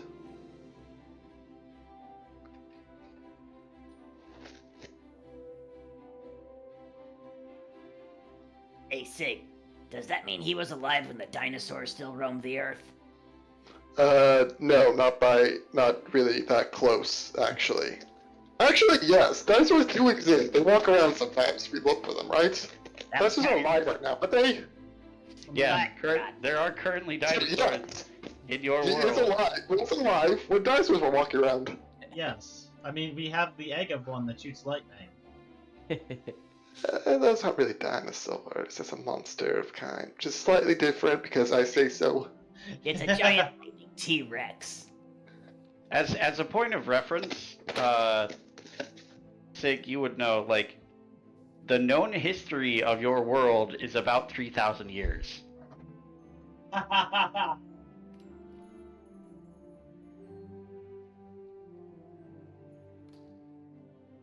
Like, somewhere between 1,500 and 3,000 years ago, there was some big kerfluffle with the ancients, which was what, Amun told you about. And most of the records prior to that have been lost. So yeah, it's pretty old. Then doesn't that mean that Zilfor is basically almost as old as our world? Maybe, who knows? He's older than the known world. It could be like a lot older than that. Yes. You don't have you don't have basically any records past that time. So yeah, Zilfor predates the ancients, yes.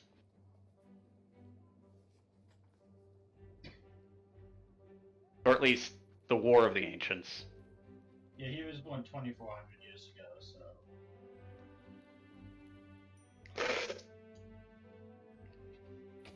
He's almost as old as our world. And we lived in his undead turtle hut for a day. Again, I think, as Sig would say, as old as the known history of your world. Didn't Amun say it was like a void before that? He did not specify the amount of time between the void and the people who later became the ancients. Like, it's not immediately void and then ancients. It's void and then people and then some indeterminate amount of time, and then the formation of the civilization later known as the ancients. Okay, so as far as Kiljow knows, it went void, then immediately ancients. Yes, that is fair, but I just want to make sure that you, Silent, yes. No, knew. I as the player understand, but... Yes. I don't, but that's beside the point.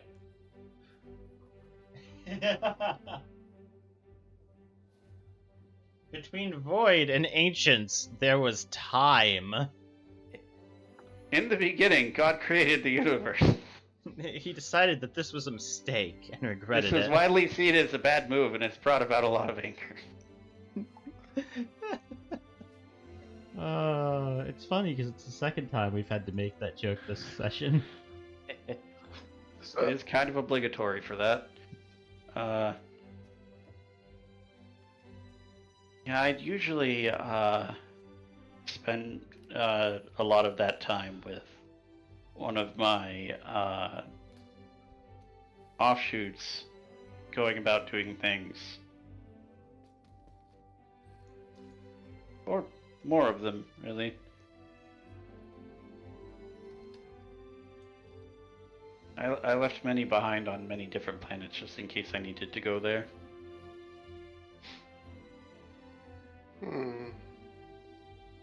Oh, so this is how you take over the known galaxy.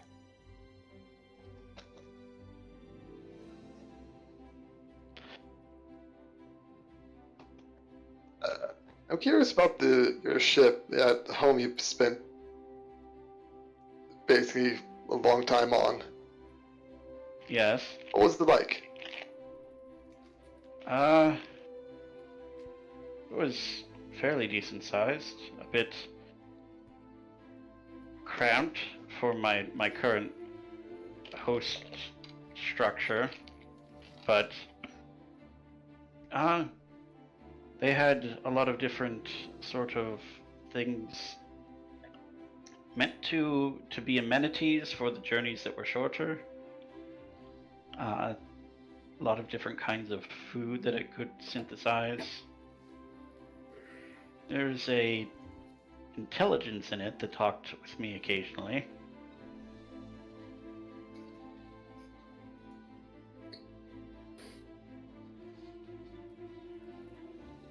Usually when some of my spores got somewhere I didn't want them.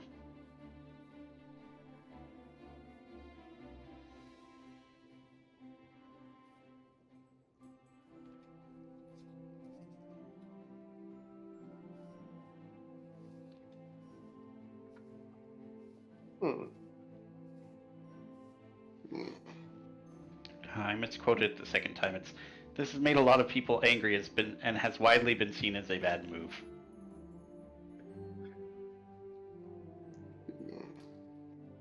Was there anything particular you wanted to know about it?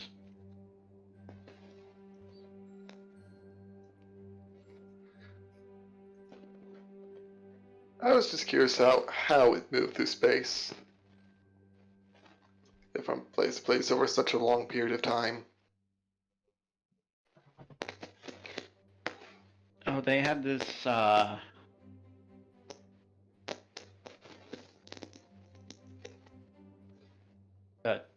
think they called it a cube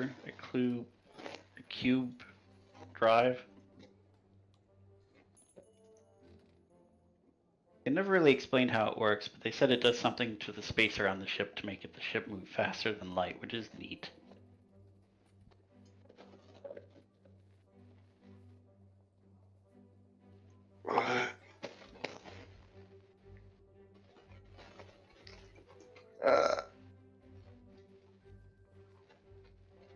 Shit. What? Wait. What?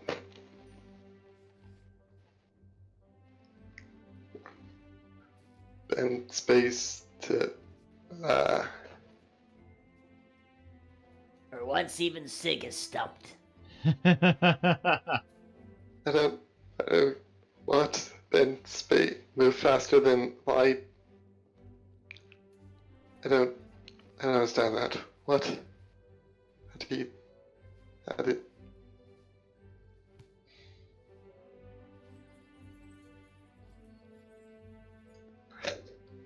Are you I'm gonna alright? drink my whirler now. I don't get how that would remotely work. Like, Yeah, don't be silly. Light doesn't move. I'm just gonna drink my drink now. I will nerd slap you through the game.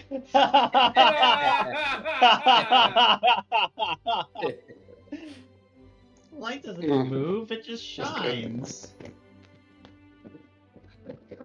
Stay in your conversation over there, Kiljow. But We breaking don't need the Taylor DM is, bitch slapping you. breaking Taylor is fun though. You see, I believe the... Where's it? Clock Whirlers. I believe it's the one where like it imitates the wild Yes, sorcerer Clock Crystal table. Surprise. Okay, I need you to roll a Constitution saving throw. Oh, wait, do I need to roll something for that to come into effect? 13. Weirdly Well, low good. for me. The good news is you failed. Oh, okay.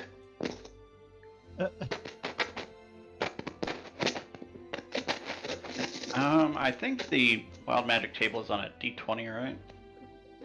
I was on a D100 for the old table. The old table, yeah, it's a D100.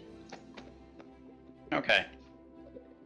It's been really, really, really, really long time since anyone's actually used wild magic in my presence. Yeah, we just lost Ender. I mean, yeah. He was I've going- used this thing 3 times so far. He'll be back. Whatever it was. I've used this ring 3 times so far. First time, I got a sorcerer point. Didn't do anything, but I got one. Second time, I had this spell reincarnate cast on me if I died. I didn't die. What happens this time? Let's see, your roll was... 39.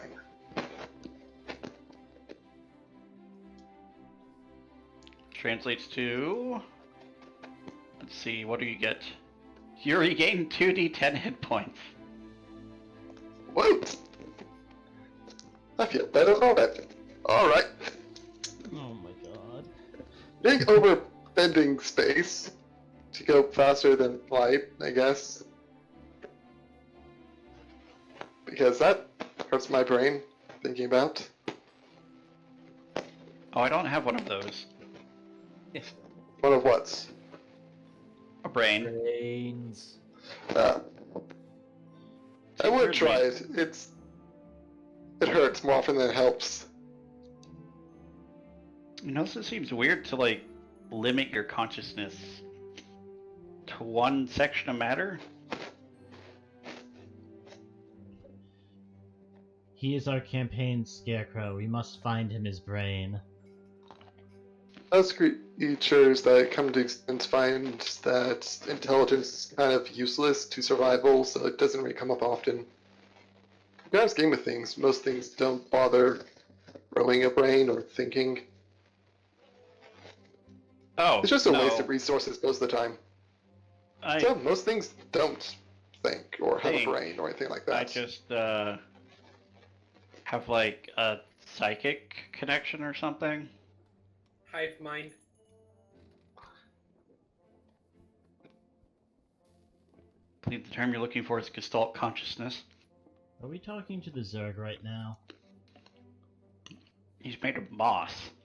Technically, Sig is talking to the Zerg right now. I mean, I'm just, eavesdropping in on the conversation every now and then. could be Moss Zerg. I mean, what's the difference?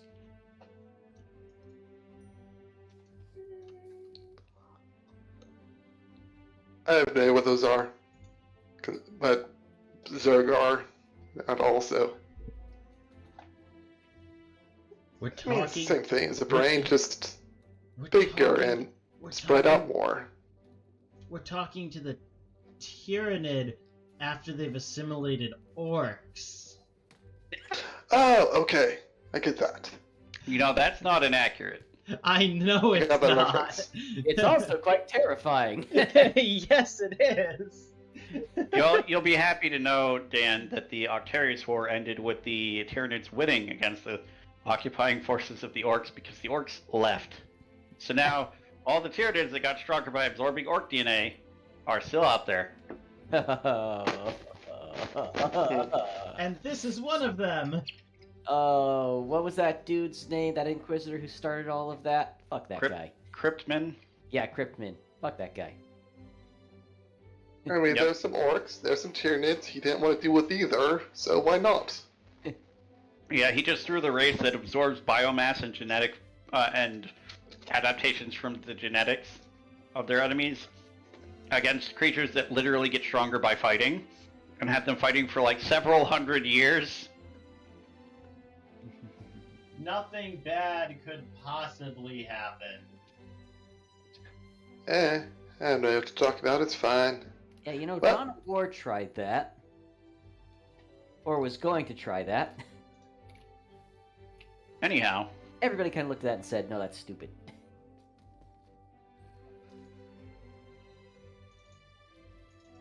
oh, there goes the controller that I kicked with my foot by accident. Right, so,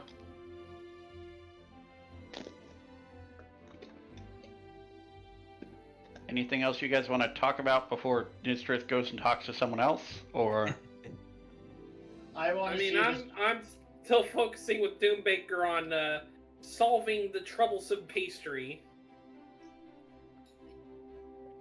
maybe a cake roll with a diagonal striation between this and a cream sauce? Maybe a little What? lemon. Ooh, lemon sounds good.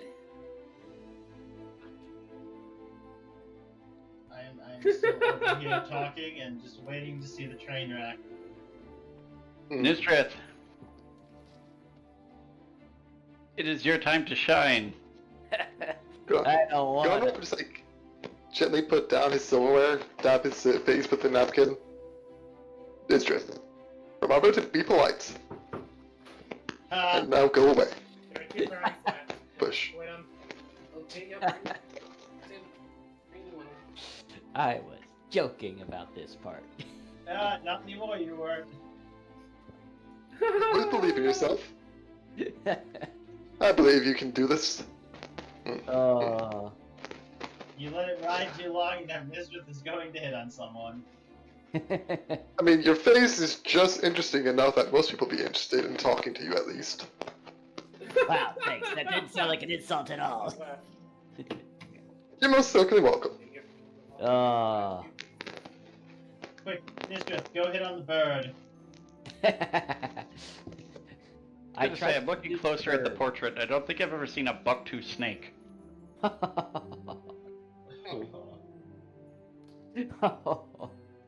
He's got that little split in the front of his front teeth, you know?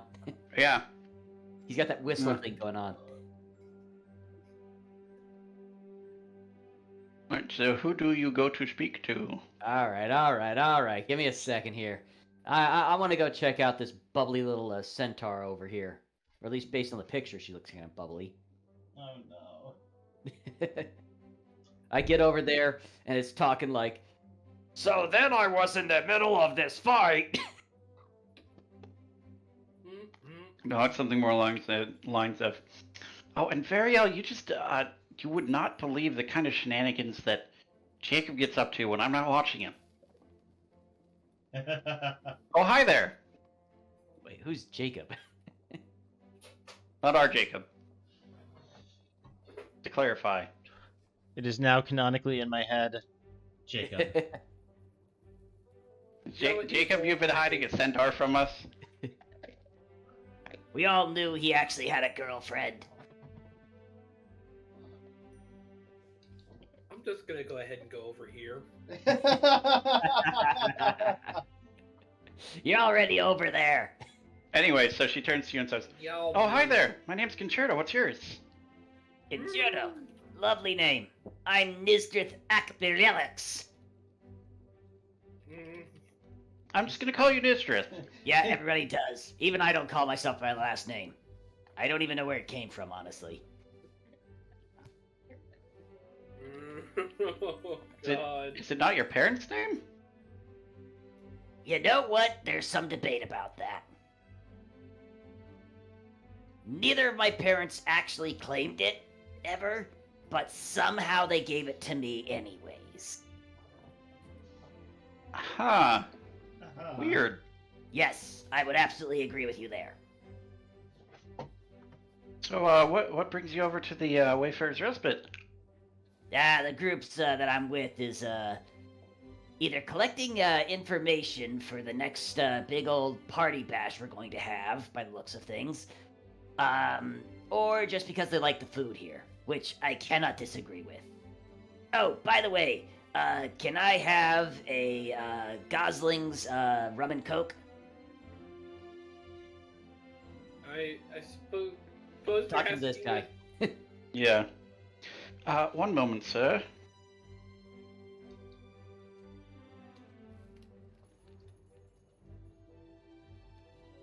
And he reaches behind him, grabs a few of the bottles off the shelf, pulls out a mixer, let's mix them together for you. Brings out a rather nice glass, puts it in there. A little bit of like mint leaf at the top just to garnish. That'll be 2 gold, sir. Perfect. Thank you very much.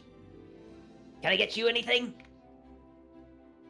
Oh, no, I've had enough, I think.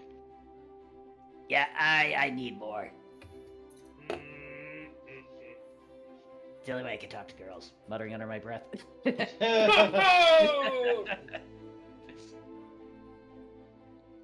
crippling debilitation disease. But I gotta ask, are you a bard or just an adventurer of some kind? Yes and yes. Both. Yes. Was out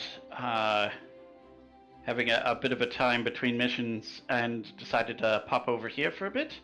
The food, as you said, is quite good, and the company's usually pretty interesting. I'll have to agree with you there. Like, oh, by the way, have you met, And I point over to Andrew. Andrew over there, the duck? Very briefly, yes. Yeah, the guy's got some war stories under his belt. Man. Oh yes, I accidentally stepped on him.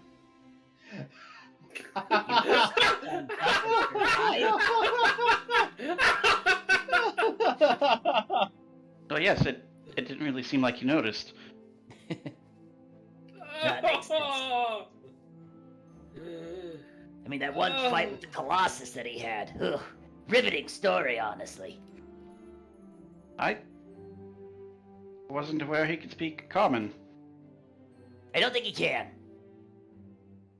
But still, you know. Translated from a friend who can Nope, talk with animals. He's not giving credit to anyone.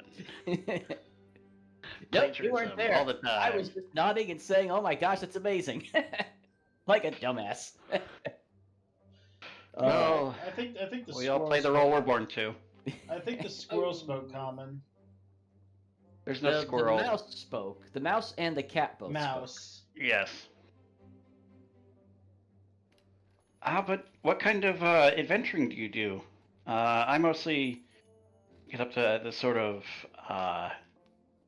crypt exploration, really. There's a lot of room to maneuver about that some dungeons don't really have. Crypt exploration. That's different than dungeons? I mean, typically dungeons are housing living things, and crypts have dead things in them. Are they the kind that stay dead? Because I've had varying experiences with supposed dead things. Oh, well, no, that's the problem. That's usually what I'm there to fix. Ah, okay. Gotcha. Ah, so your specialty is in knocking back down the dead guys. Yes. Yes. I'm assuming you usually got a decent party along with that, huh? Yeah. I'm a dirge singer myself. Our cleric, who runs with us, Jack's his name, he's dedicated to some god of the light or other. I never really paid too much attention to it, but very good at getting rid of a lot of the smaller undead.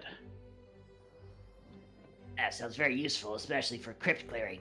Although, you said you were a dirge singer, right? Yes. I'm not familiar with that. Oh, dirge singers are bards who harness the powers of death. Like in a creepy way, or in a kind of like really Oh cool my way? God. I'm not certain what a cool way would be, but, you know. I mean, it's kind of both. I can raise the dead if I want, but typically I use my abilities to put them back to rest. Ah, okay. So, kind of like the cleric dude, only less violent?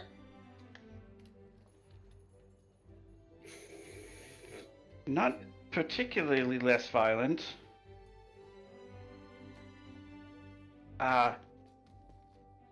She looks around the room. I would show you, but I'm not entirely certain no one here is undead, and I wouldn't want to be rude. Yeah, fair point there.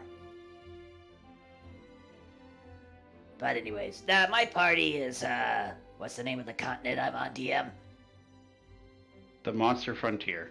Okay. Yeah, my party's on the Monster Frontier, which is, well, it's got a big problem with lots of big monsters that are trying to eat everything and everyone. That does make sense with the name, yes? Our job is to, well, really not so much fight them, but kind of more research them. And try to figure out a means to try to live in a coexistence kind with theirs. To an extent. I mean, there's a couple of them that, you know, we're gonna probably have to get rid of at some point or another. Well, that's interesting. Yeah, we just took down a big old freezy bird. Likes to freeze stuff. But fortunately, our buddy, our artificer, Sig over there, kind of point towards the back of me, really just came out and carried the whole team. I kind of felt a little useless, to be honest. I take a giant swig of my rum at that point. I mean, everyone's got different, you know, specialties that they have. Oh, I just remembered one that I may be able to show you without getting anyone else involved in it. She pulls out, like, from a saddlebag on her side, a very ornate violin, tucks it under her chin.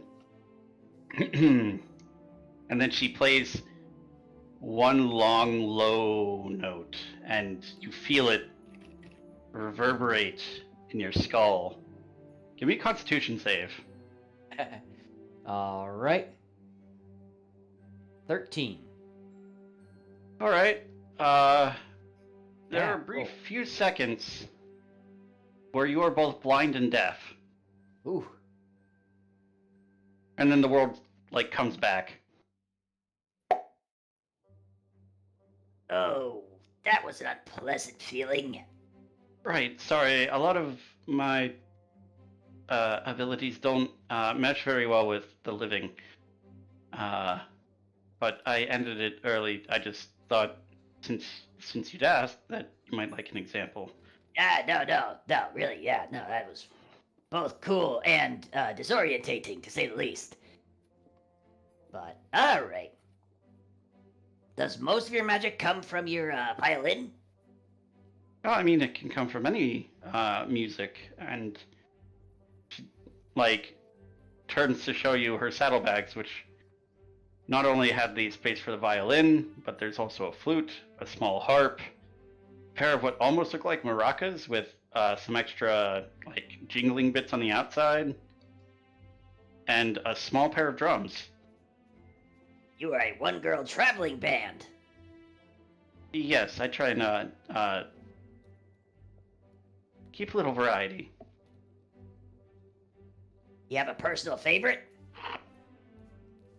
That would be the violin. Yeah, good choice. Violins are always a good choice. It's also quite nice because the range of notes that work with third singing are very large. Convenient, definitely.